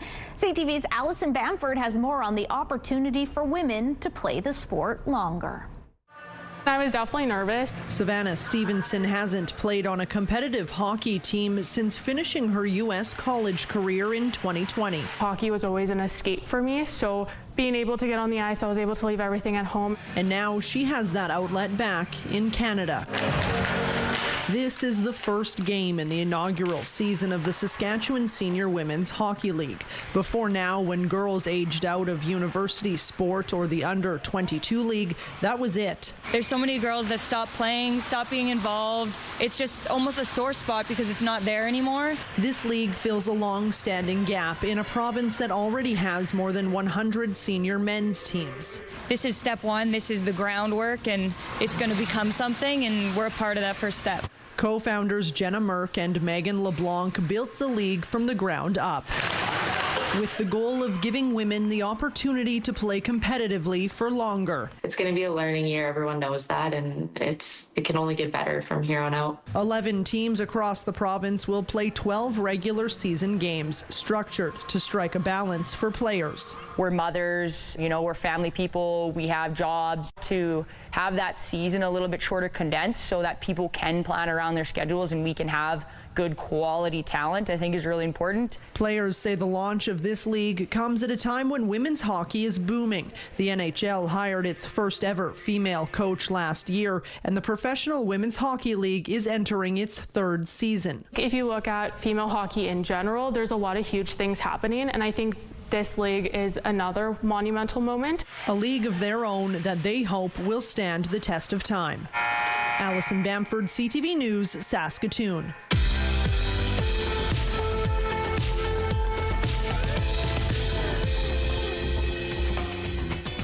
Let's see who's celebrating a milestone today. Happy 14th birthday, Dominic. Love always, Grandma, Grandpa, and your entire family. Happy 10th birthday, Cub. Love from your mom, dad, sister, and papa. And happy 60th anniversary, Walter and Virginia. Love your children, grandchildren, and great-grandchildren. To submit your milestone, visit our website, ctvnewswinnipeg.ca, and fill out the form at least 2 days in advance. It will also enter you into your monthly contest for a chance to win a $100 gift certificate to Party Stuff. Milestones is brought to you by Party Stuff. 3 Winnipeg locations and at partystuff.ca.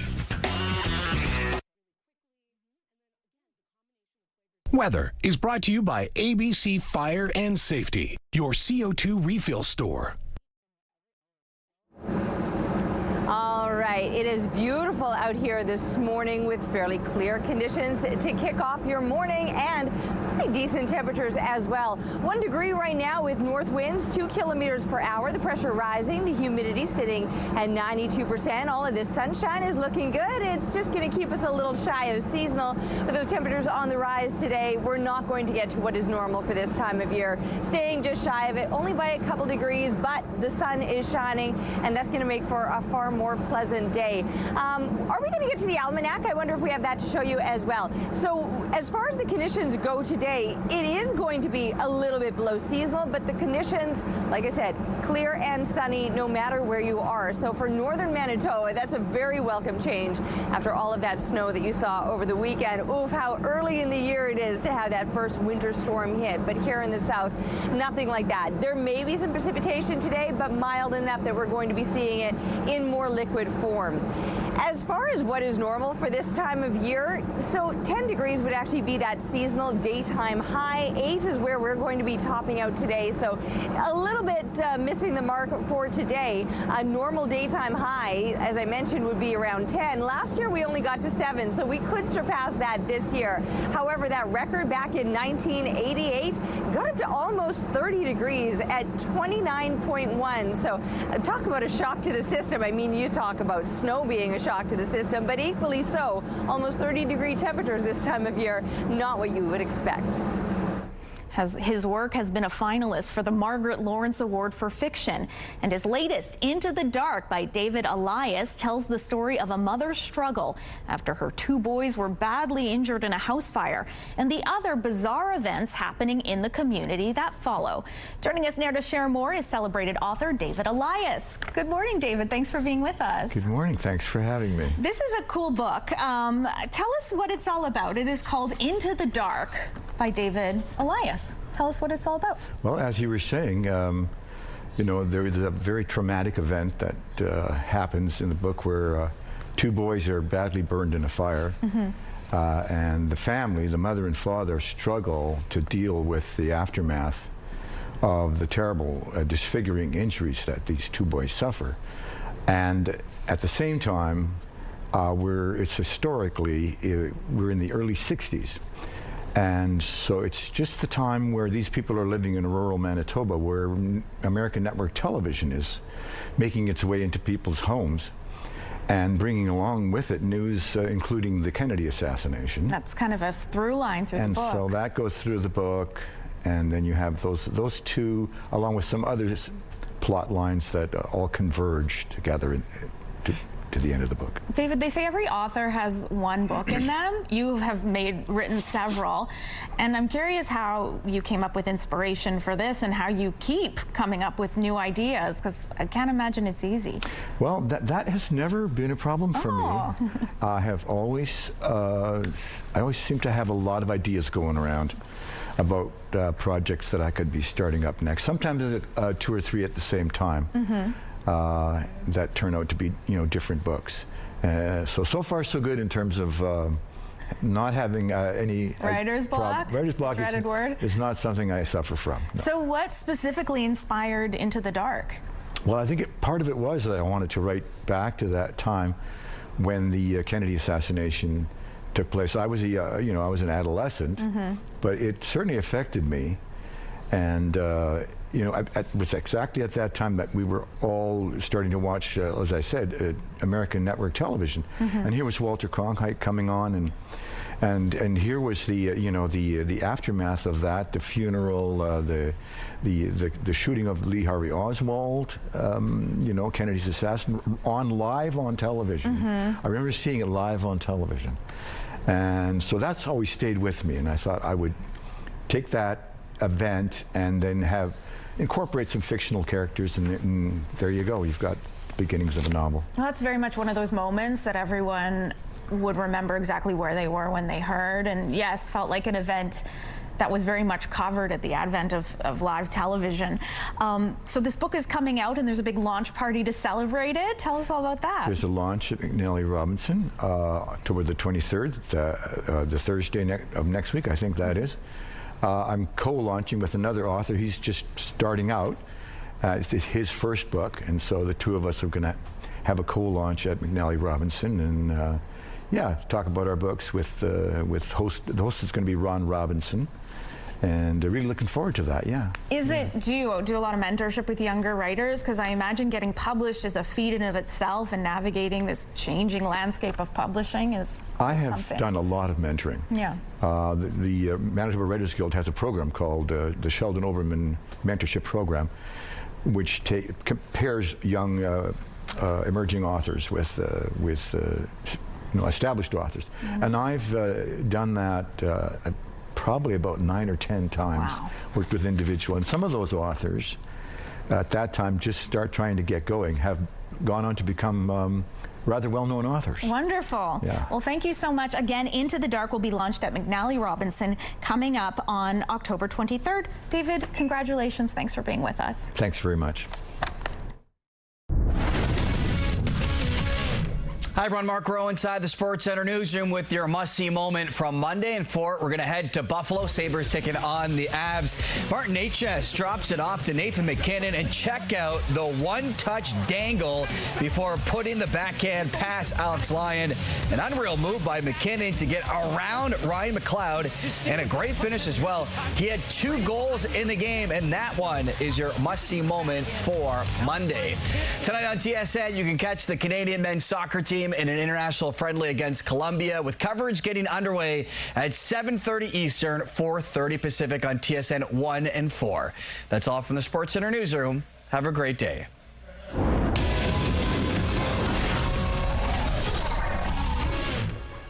The TSN Must-See Moment is brought to you by Super Blinds, helping your home get holiday ready with Blinds by Hunter Douglas.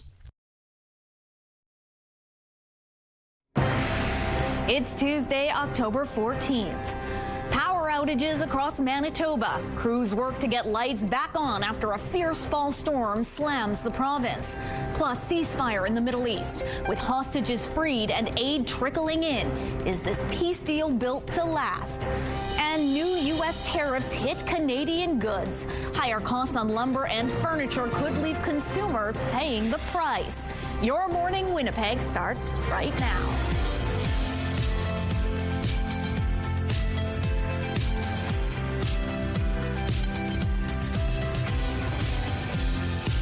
Good morning. Thanks for staying with us here on Your Morning Winnipeg on this Tuesday. I'm Catherine Dow in for Rochelle Legacy. Terry Gale is with us as usual. We've got quite the guest coming up a little later on. He is quick on his feet, to say the least. He is helming the Winnipeg Improv Festival. Stephen Sims going to be talking about all across the wonderful artists who are going to be gracing the stage to bring us that beloved theater festival. Meanwhile, Terry, outside it's feeling fall gorgeous. Not the case all throughout the province.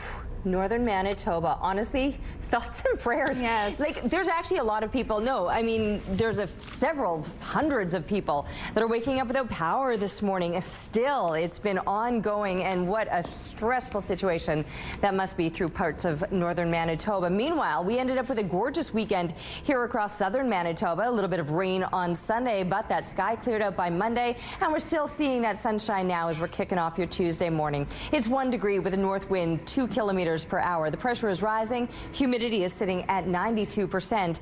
A little bit of sunshine expected across northern Manitoba, where you were walloped with wintry-like conditions all through the weekend. Started as showers, but then it changed to snow, and it just kept piling up in some parts of the north. I'll show you a weather picture from the area around Snow Lake, where 12 inches of snow was recorded by Amy, who sent that particular photo in. So stay tuned for that. Clear conditions now. A look at the futurecast, and you'll see that there might be a few clouds here or there, but it's really mostly just clouds for this morning. Later on today, we could start to see some precipitation moving in across parts of southern Manitoba. That possibility of showers, not just through the afternoon, but even overnight. Heavier clouds likely to linger across southern Manitoba for tomorrow.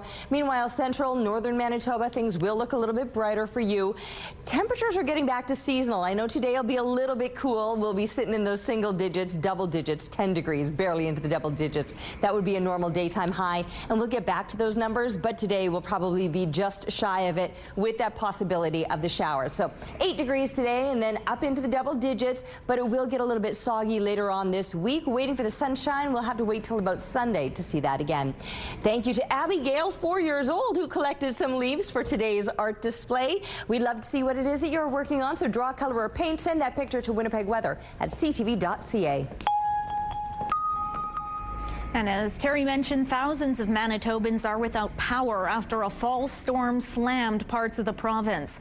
Manitoba Hydro says about 4,500 customers were still in the dark late last night, mostly in northern Manitoba. That is after high winds, heavy rain, and wet snow brought down trees and power lines. Hydro crews are being sent out again today to finish repairs. Environment Canada says the Paw saw 67 millimeters of precipitation, while Swan River had 52, and Thompson saw 20 centimeters of snow. Winds hit around 85 kilometers per hour in parts of western Manitoba, including Brandon and Minnedosa. After a weekend full of relief and gratitude, uncertainty now looms over the next steps in the Gaza peace process.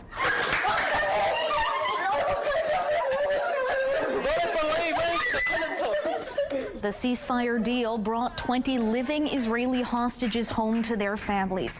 Hundreds of Palestinian prisoners were reunited with their loved ones. But there is still frustration among Israeli families who say the remains of just 4 of the 28 deceased hostages were handed over during the exchange. Hamas says it doesn't know the location of all of the remains. The Israeli defense minister is condemning Hamas for its failure to meet its commitments.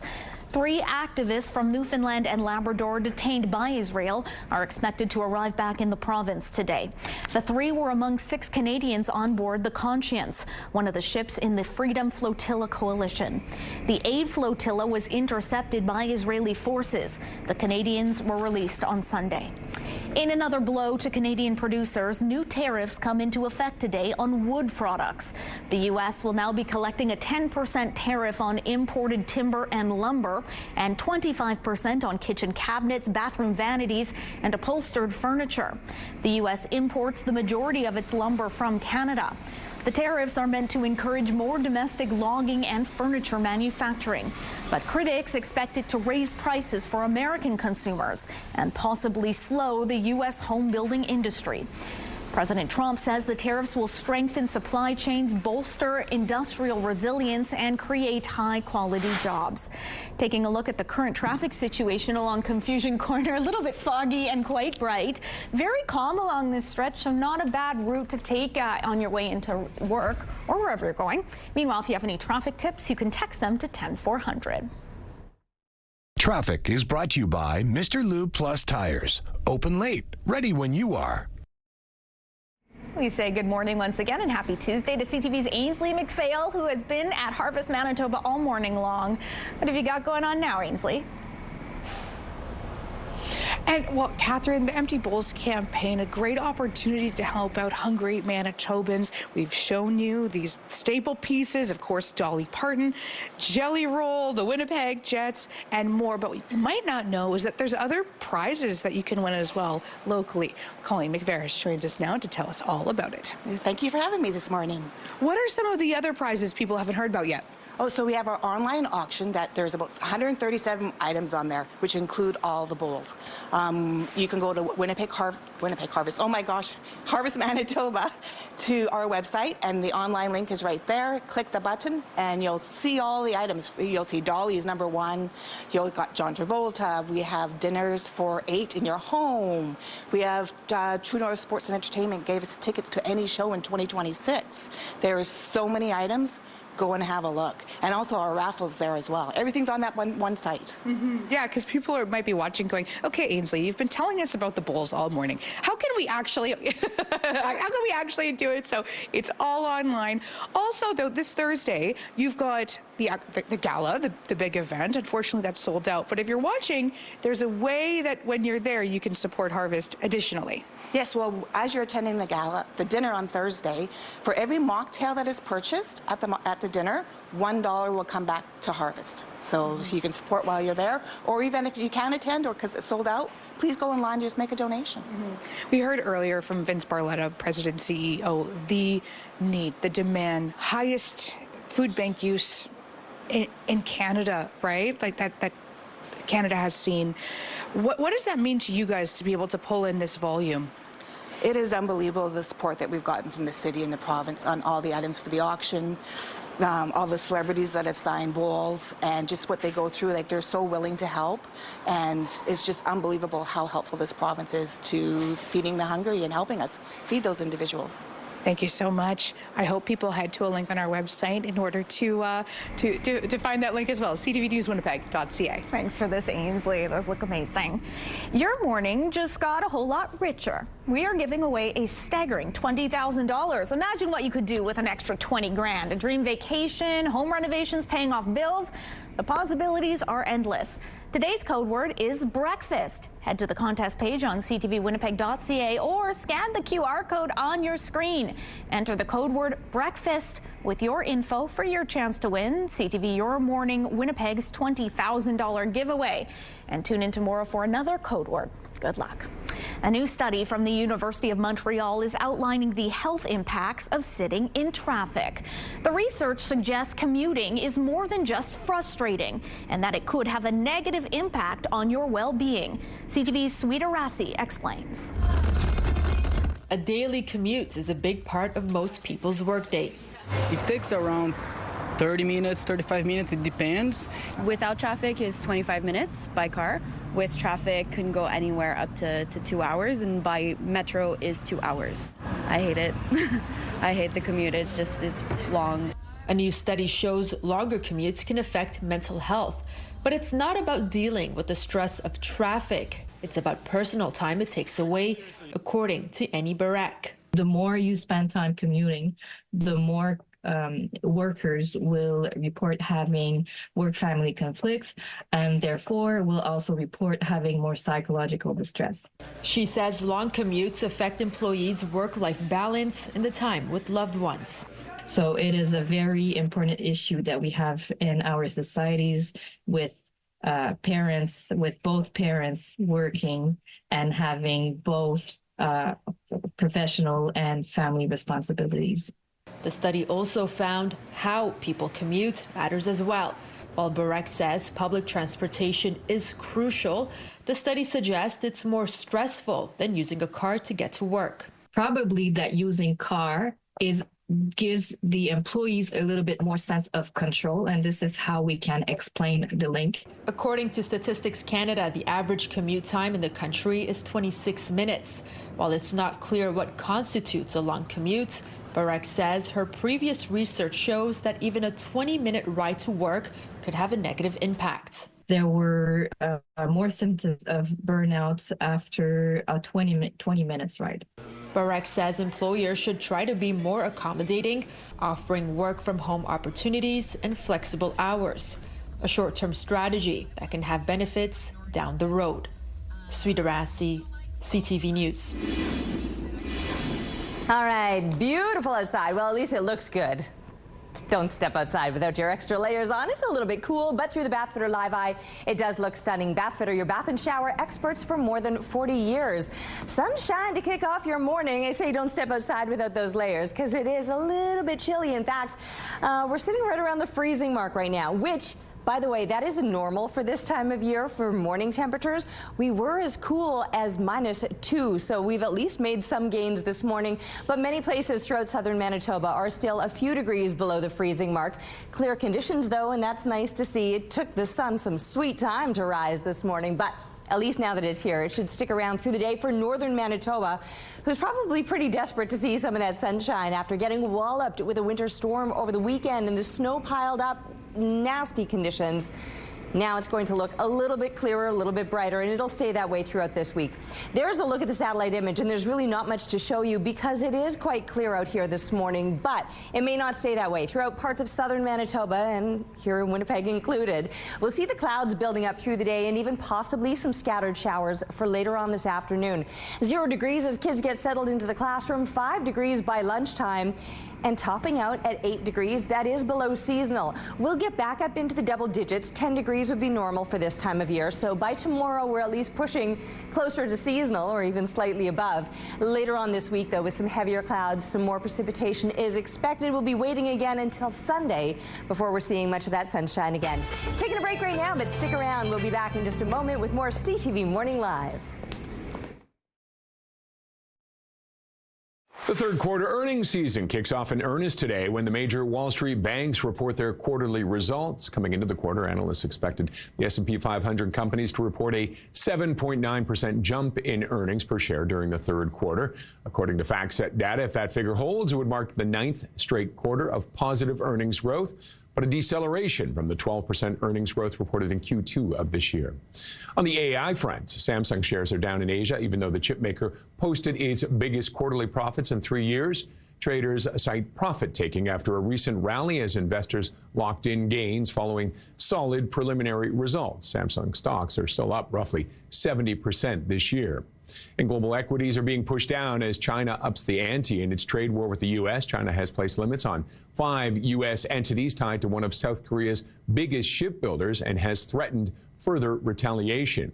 MSCI's Asia Index declined for the third session, its longest losing streak since August. European stocks are also off. And those are your morning business headlines. For B&M Bloomberg, I'm Roger Peterson. Improvisation or improv is a type of live theater that is created without any preparation or rehearsal, and that's what makes the 2025 Winnipeg Improv Festival so fun because you never know what type of show you are going to be getting. Joining us now to tell us more about the Winnipeg Improv Festival, we have Stephen Sim and Kevin Rambrand. Good morning, fellas. Thanks for being with us. Well, thank you for having us. Yeah. So this is the 24th edition of the festival. Tell us, Steve, what's happening this year? Well, there's so much happening. I don't know how to jam it all in, but the festival starts tomorrow. We're doing like a sample show, so it's like Sample-matic and a bunch of little mini ensembles we're creating because we're bringing in all these great guests. We've got some improvisers coming in from Seattle. We've got Ken Hall coming back from Toronto. You might remember him from the Umbrella Academy. He's also a great improviser and clown. As well, we've got Kelly Turner coming in from Rapid Fire in Edmonton, and then some great locals as well. Like Kevin. Like me. Kevin. And you're doing, we're in spooky season. I hear there's a zombie style show. That's right. Club Soda Improv, sort of one of Winnipeg's most prolific, currently performing the most improv groups in the city. We're doing Turned. It's a zombie apocalypse show. So we're going to have, it's going to be kind of a very scary, intense, but also very fun improv show on Friday night. That's happening on Friday, and we're very excited about that. So I think a lot of folks' first or any experience with improv is whose line is it anyway? You have something kind of on the bill to honor those people as well. Yes, we did. We're assembling a short form ensemble. We put the call out to locals, and we've created this ensemble. Katie Curtis is directing that, and that show is going to be on Thursday. They're going to highlight some of that. Lots of games? They're going to play the classic improv games that we love. And then, so we've got the zombie show on Friday. We've got an improvised mime show from Seattle happening on Saturday. And then on Wednesday, we're opening it up with like kind of a mixer, kind of a sample platter of all of the different performers you're going to see throughout the festival. So Kevin, for those who've never been to an improv show, how do you describe the the atmosphere? Why is it so thrilling? You know, the atmosphere is fantastic. The audiences we have are so excited and energized to see this theater, because the thing is, it's being made up literally on the spot, right? It's coming right from what the audience is giving out to us in that moment, how the audience is reacting, conversations that are happening, and that energy, it's pretty hard to replicate anywhere else. Well, we're going to give folks a little sampling. So I'm going to give you, it's improv, I'm going to give them a situation, and they're going to give us a little improv off the top of their heads. Okay. So the situation is you are both going to a Thanksgiving dinner. Stephen has burned the turkey. Okay. And this is how it plays out. You decide if you want to inform them. And I'm stepping out. I'm not doing no. You're not going to be in it. Steve was my improv coach. No, it's just for you guys. Okay. Ready? What? 3. The turkey. The turkey's burnt. Stephen, we need to. The turkey's. Oh. Hi, everything is going great. Thank you for coming. The turkey is. I'm sorry. I'm just going to have to tell him. Smell that. I'm going to tell him. But the turkey's burnt. What? The turkey's burnt. The turkey's burnt. It's my fault. I know that we pandered to host this year, and I know that you always make the perfect Thanksgiving dinner, and I know that we bragged about how good we are at making turkey. And usually it's great. It's just we turned it up too high. Usually it's great because usually Thanksgiving's at my house. Well, is broil not the correct setting for a bird? Broil? Broil? Is that the top one? Yes. You can't broil a bird. Kevin, could we possibly get you to step in and maybe work your magic? Can this be saved? I just need a baster, a couple of oils, and some herbs. Let's do this. We got some Crisco and we got some cornflakes. Can you work with that? I guess we're having battered turkey. Yes! Save the day! Save the day! Thanksgiving miracle. Okay, this is why these professionals are going to be on stage during the Improv Festival, which kicks off tomorrow. Thank you both so much for being here. Thank you. And Terry has Mother Nature improvising out there with the conditions. Did you burn the pie? No?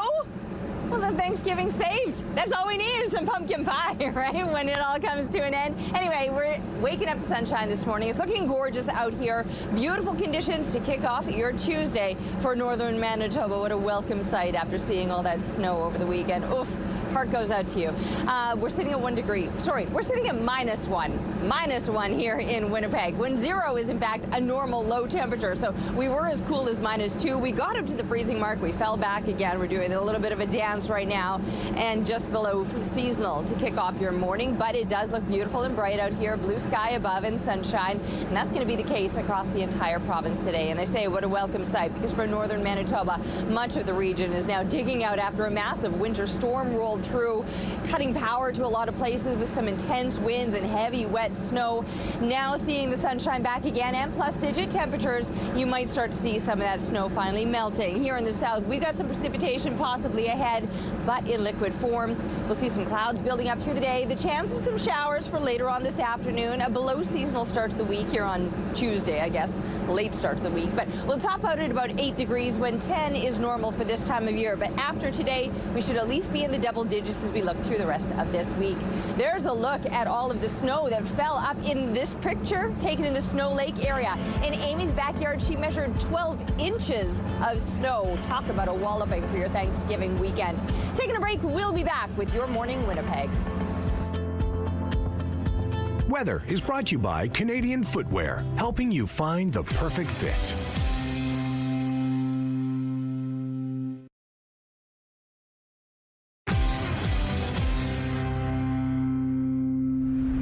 Salads are light and fresh for summer, but they can also be a great dish to serve in the fall and winter. Author Greta Podleski released the cookbook Every Salad Ever in the summer, and it is still getting a lot of love months later. And we're joined by Greta now. Greta, thanks so much for being with us. Thank you. And I guess that just goes to show that salads aren't just for summer. I think a lot of people associate salads with their garden and with leafy greens and tomatoes and cucumbers, which are fantastic. But when fall rolls around, we just kind of use different ingredients and have usually more substantial, heartier salads featuring things that are more seasonal, like kale, cabbage, broccoli, Brussels sprouts, pumpkin seeds, cranberries, that sort of thing. Well, speaking of lasting power, your cookbook has been a massive success. We're showing an image of it on our screens right now. Tell us about how well it's been doing, Greta. I'm kind of taken aback by the whole thing. Even though it is cookbook number 6 for me, and I started with Looney Spoons a million years ago with my sister Janet, you still kind of never know what's going to happen, especially with, social media and Instagram. But I released the book mid-April, and it has been Canada's #1 selling cookbook ever since that day, and it has never dropped from the #1 position. So I'm so excited about that, but I'm just really shocked about it. But I think people love salad. They're just looking for new inspiration and new ideas, and that's what a cookbook is all about. I'm just going to show you over 100 different ways to make salads and salad dressing. So that's what the book is. It's every salad recipe you'll ever need. You're come to the right place, Greta. I love a salad. I love a fall salad, and that's inspiring what we're going to make today. Sweater weather salad. Tell us about what you're going to be taking us through. This recipe is hugely popular, and that's why I decided to make it today, because I had so many people last week saying this is what I'm going to make for Thanksgiving, and they like meal prepping it. And it's great to be able to make a salad ahead. A lot of those summer salads I was talking about, you can't do that because they get soggy. But this one is substantial because it's like a broccoli slaw, kale slaw with thinly shaved Brussels sprouts that I add to the mix. And so none of those things go wilty in the fridge. So you just buy a bag of broccoli slaw, which you'll find with the regular coleslaw. Sometimes you might find a mix called kale slaw, which is great because it already has the kale in it, because I'm going to add to my broccoli slaw 2 cups of really finely chopped kale. You want really small pieces in this salad.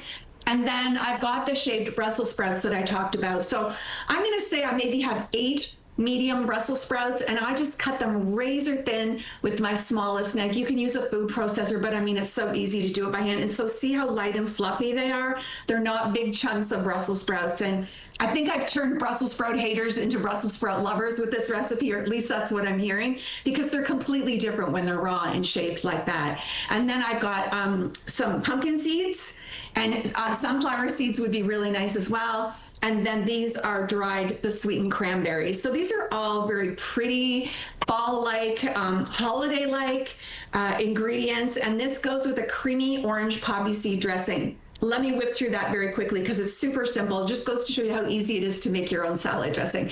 This is 3/4 cup of mayonnaise, and you could use light or regular. Then I'm going to add, I just have half of a navel orange here. I grated the zest from it, and now I'm going to squeeze the juice. So it's probably about 2 tablespoons of orange juice. I've got a teaspoon or 2 of poppy seeds. And then I have, this is apple cider vinegar, which is a great fall vinaigrette type of vinegar. But if you don't care for it, you could use white wine vinegar, or white balsamic is really good too. I'm so sorry, Greta. We've got to cut you off there. You just give that a spin, and then you toss it up, and there's your salad. And you can make it in advance, and the longer it sits, the better it tastes. Oh, I love to hear it. All right, Greta, congrats on that amazing cookbook, and I'll be making that for lunch. Thanks for being with us. Your Morning Winnipeg. Coffee is brought to you by Robin's Donuts, your favorite stop.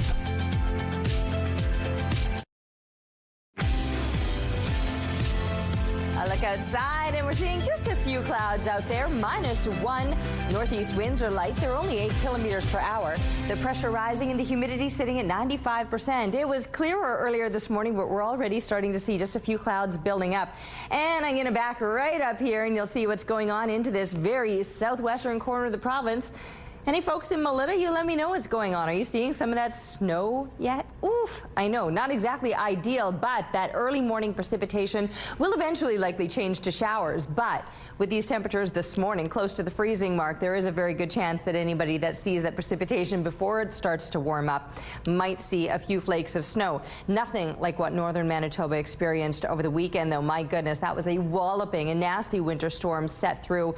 Started as showers, changed to snow, and then it just piled up through much of northern Manitoba. Today, northern Manitoba sees a return to sunshine, and while we're starting with the sunshine here in the south, we will see those clouds increasing. 8 degrees is where we're headed today. That'll be slightly below seasonal with winds out of the south on the lighter side at about 10 clicks. Now, 10 degrees is actually normal for this time of year, and 0 for an overnight low. So below seasonal for the daytime temps, but above seasonal overnight with some heavier clouds still, and maybe still some possible showers in the overnight hours. A little bit warmer tomorrow, at least pushing back up into those double digits. Expecting 11 degrees and a bit more of a breeze out of the southeast. Still fairly light, though, at about 15 kilometers per hour. From there, heavier clouds to last through the rest of the week with some off and on precipitation. Seasonal temperatures till the weekend. It cools slightly, but we'll also finally get to see some sunshine back by Sunday. Thanks, Terry. Manitoba hydro crews are working to restore power to thousands of Manitobans, after a fall storm slammed parts of the province.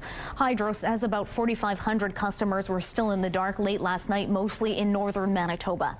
At its height, around 11,000 customers were without power after high winds, heavy rain, and wet snow brought down trees and power lines.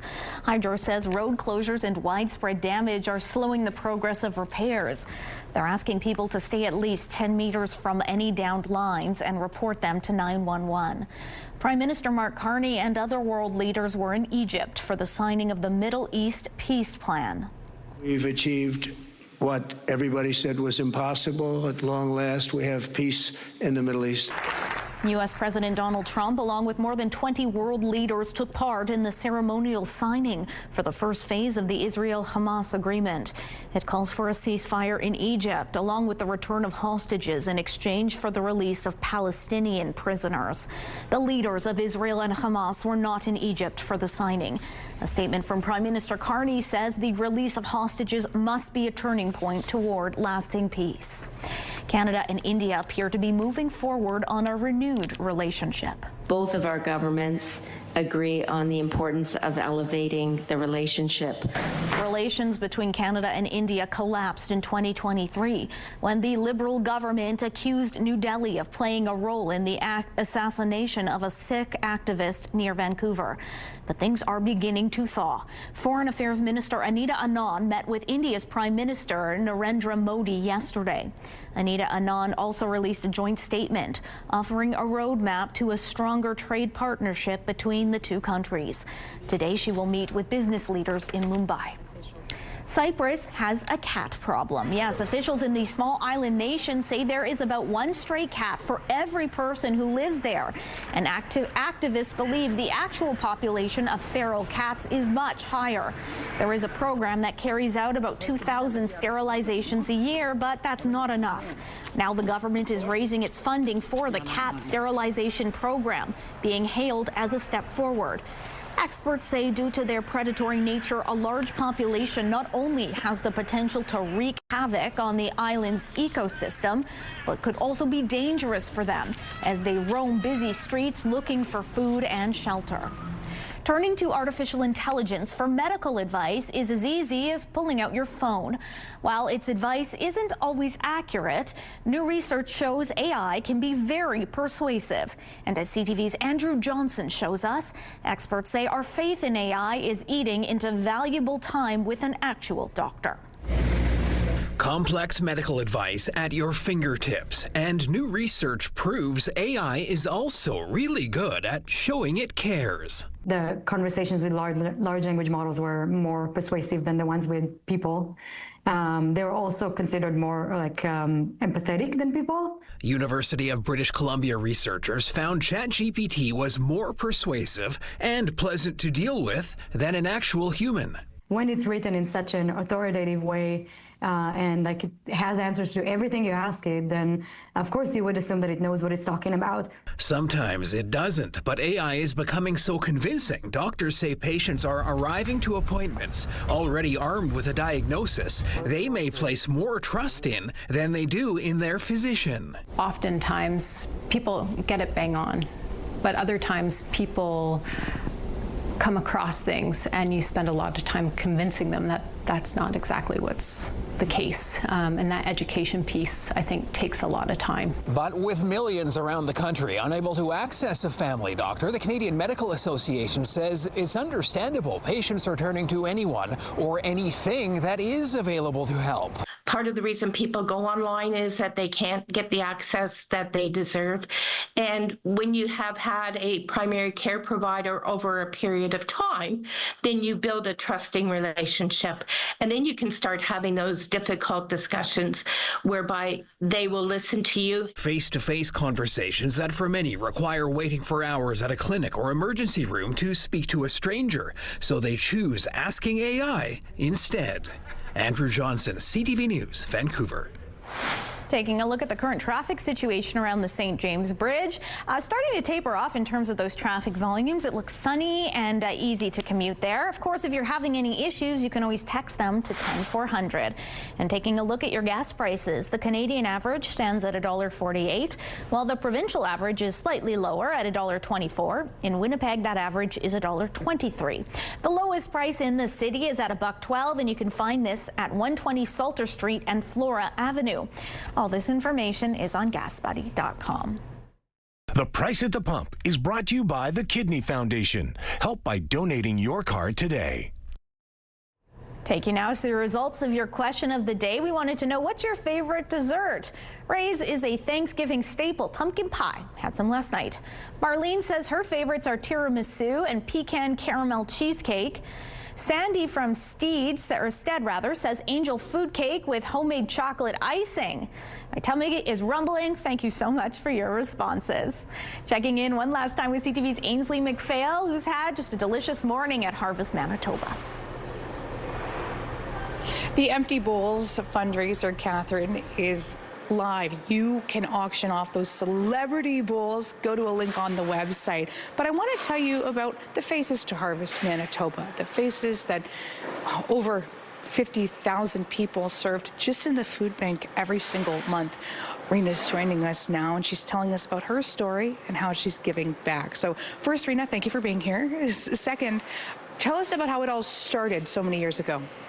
In 2013, I was homeless and I was addicted to crack cocaine. And we pitched a tent, me and my late husband, boyfriend at the time. We pitched a tent behind Harvest. It wasn't a parking lot back then. It was just a field. And one morning I woke up and David Northcott was at our tent, and the old CEO from Winnipeg Harvest. He invited us into Harvest here and told the staff to help us out, give us a warm meal, let us shower, gave us hygiene products. And then we were shown what they do here. And I just thought it was a building, and I didn't realize how many people were inside this building. And when I was in here, when we came in back here, it looked like little ants just busy doing all their things, and I was really intrigued. And so we started volunteering 1 day a week, and then that 1 day a week we'd be sober, and we'd go to 2 days a week and 3 days a week. And since then I've been clean and sober 12 years. So over a decade. And how has it helped you with your recovery, volunteering here currently? The staff were very helpful, very soulful. They're very giving, and there's giving back helps me feel hope, and it's just a routine. I feel good about myself at the end of the day, and I have something to look forward to break up my week. And thank you. Sorry, I didn't mean to pull the microphone from you, but we're out of time. I could hear you talk all day. Thank you so much, and I hope that empowers you guys to auction off one of these bowls, okay? Head to a link on the website. Such incredible work they do down there. Thank you so much, Ainsley. What a remarkable story. How proud we can all be of her and how far she's come. And thanks to Harvest, get those bowls, people. Fill them up with some chili, because it's getting a little bit colder out here, and you're starting to think maybe like it's soup season and you need a nice bowl to eat your soup out of. It certainly has been a little bit cool, and will be throughout the day today with these below seasonal temperatures to kick off your morning, but only below seasonal by a couple degrees. For example, 0 degrees is normal. We were as cool as 2. We're now sitting at -1. 0 is that normal low that we would shoot for, though. The winds are light out of the northeast, just 8 kilometers centimeters per hour. The pressure rising, the humidity sitting at 95%. The sun is shining for us, though. It's looking gorgeous, beautiful, bright blue sky. Northern Manitoba, you're seeing a return to the sunshine coming off a wintry-looking weekend. The snow piled up through much of northern Manitoba, snuck in on you. It started out as showers in many places and then changed to snow, and then it just kept stacking up. So today you will start to see some better conditions with the sun shining over northern Manitoba. That'll last for a couple of days. Here in the south, it'll last for a couple of hours. We'll see the clouds building up later today with the possibility of some showers later on this afternoon. Those showers could continue overnight. Still some heavier clouds for tomorrow, but a little bit warmer for tomorrow, which should at least make it back up into the double digits, which would be normal for this time of year. Taking a break right now. We'll be back with more CTV Morning Live. Weather is brought to you by Garage Masters, your complete garage specialists.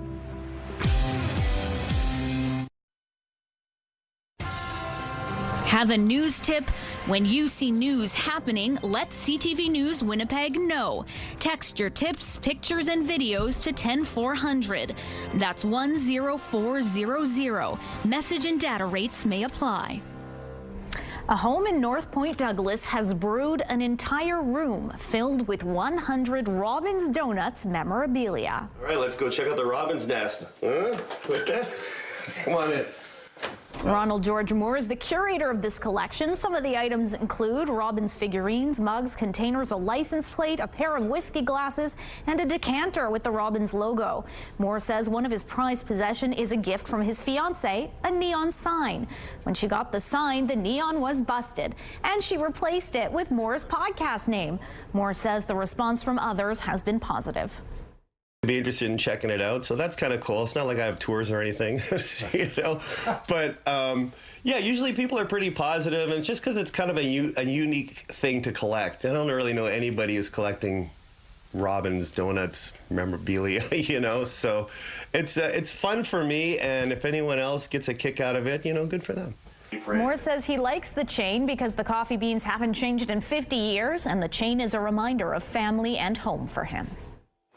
With the trade war and rising food costs, you don't want to unnecessarily throw out food. Research shows that Canadian households waste about $1,400 worth of food every year. Before throwing it out, there are things you can do to save money on food. Joining us now are home economist Katie Stewart and French kiss cook Alex Loisel. Good morning to both of you. Good morning. Thank you so much for joining us. Now, this is something I commonly do in my family. We buy the groceries. We have brand new groceries at home, produce, fruit, whatever, and then they go bad very quickly because there are things you should do when you first buy them to ensure that they last long, right? Exactly. So we've teamed up with lovefoodhatewaste.ca for a 4-week challenge. You can go on the website, check it out. Yeah. But here today, we'll throw at you some quick little tips on how to make your fruits and vegetables last a lot longer. Okay, we're going to start with the cucumber. For the cucumber, it comes wrapped tightly like this, okay? Yep. And you're never going to use most of it. You're not going to use all of it. Right. So you're going to cut it as soon as you cut some of it off. You want to take the whole plastic off of the cucumber, and moisture is your enemy when fruit and vegetables go bad. So you want to wrap the rest of the cucumber with the wrapping off. With the wrapping off, yes. Okay. Yeah. In paper towel, and you want to put it in a plastic bag, which you will keep open. Okay. In the crisp drawer. Here's another question, and really, if you use this Ziploc bag, can you reuse it for the next cucumber the next time? Okay, good. Good there to you know. Go. Similar with idea with the carrots. Okay. You're going to cut the tops off of the carrots once you bring them into your home. Yeah. And same thing, you're going to place them in a plastic bag with a paper towel to absorb extra moisture with the bag open in the crisp drawer. You want it to breathe. You want it to breathe and absorb the extra moisture with the paper towel. Right, okay. Once you cut the carrots, you want to place them in a plastic sealed container like this one. Yep. In water. Yep. And it'll keep a lot longer. Wow, that's great advice, because this often you get to the end of the cucumber and it's soggy and gross and smushy and there's liquid all over your crisper. Yeah, and that with the plastic on it, right? It doesn't let it breathe and it just like starts to shrivel up, right?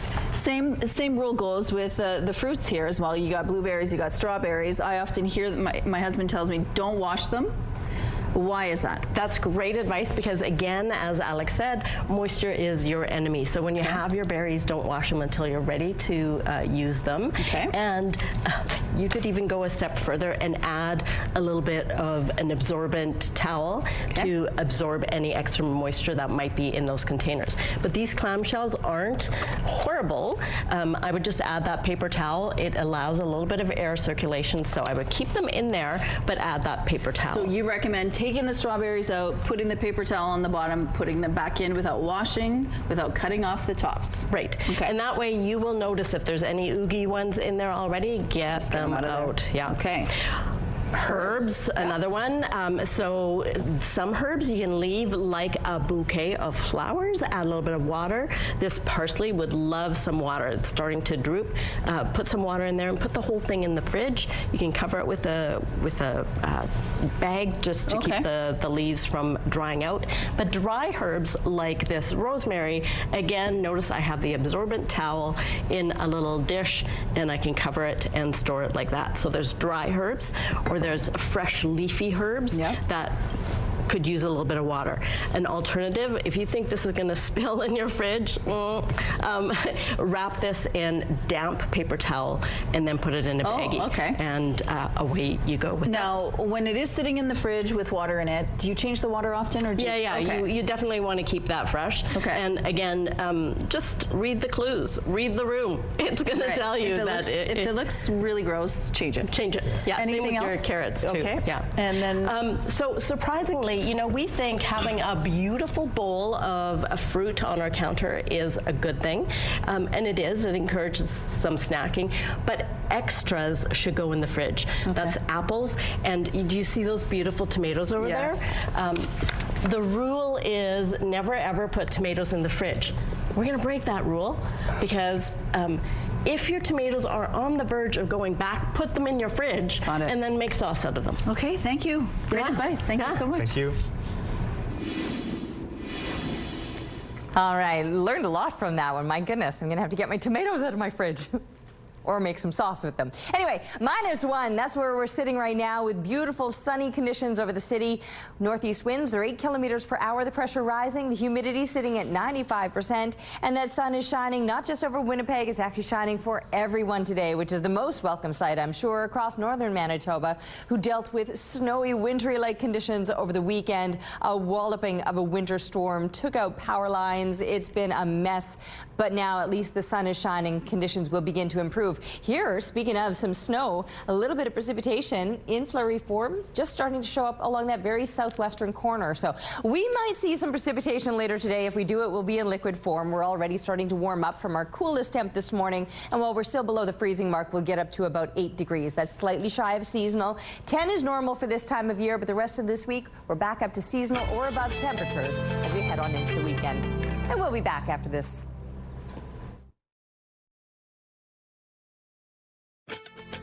Rooftop arrangements provided by Lacoste Garden Center. Salon services provided by Essentique Spa Salon. Okay, let's wrap up this show with a couple of fun videos. A prize pumpkin in England has squashed a few world records. It is both the world's largest and heaviest pumpkin. This one weighs in at 2,819 pounds, which is about 1,300 kilos. Its circumference is 6.5 meters. Okay, but have you seen the yards in England? Where do you even grow that? Come on. Where do you keep it, honestly? I like how they collapse at a certain point. I would too. Yeah, I'm exhausted. I feel that way now. Okay, so they may be quadruplets, but they sure have different personalities. Oh, we know who is the funny one in the family. These four can't stop laughing at their silly sister who pretends to fall for fun. Always has one, right? Between four, you need to do what you can to get some attention. Okay, and when on vacation, most people want to swim with the fishes, but how about sleeping with them? The world's most expensive underwater hotel room. And to get there, you need to go down your own private elevator. Right when you step out, you're greeted by your new neighbors, the fish. It is like living in a reverse aquarium. From the bedroom with snorkelers above to the bathroom, your glass getaway is fit for a king, King Triton himself. It's pretty neat. All right, that's going to do it for us. Thanks for being with us.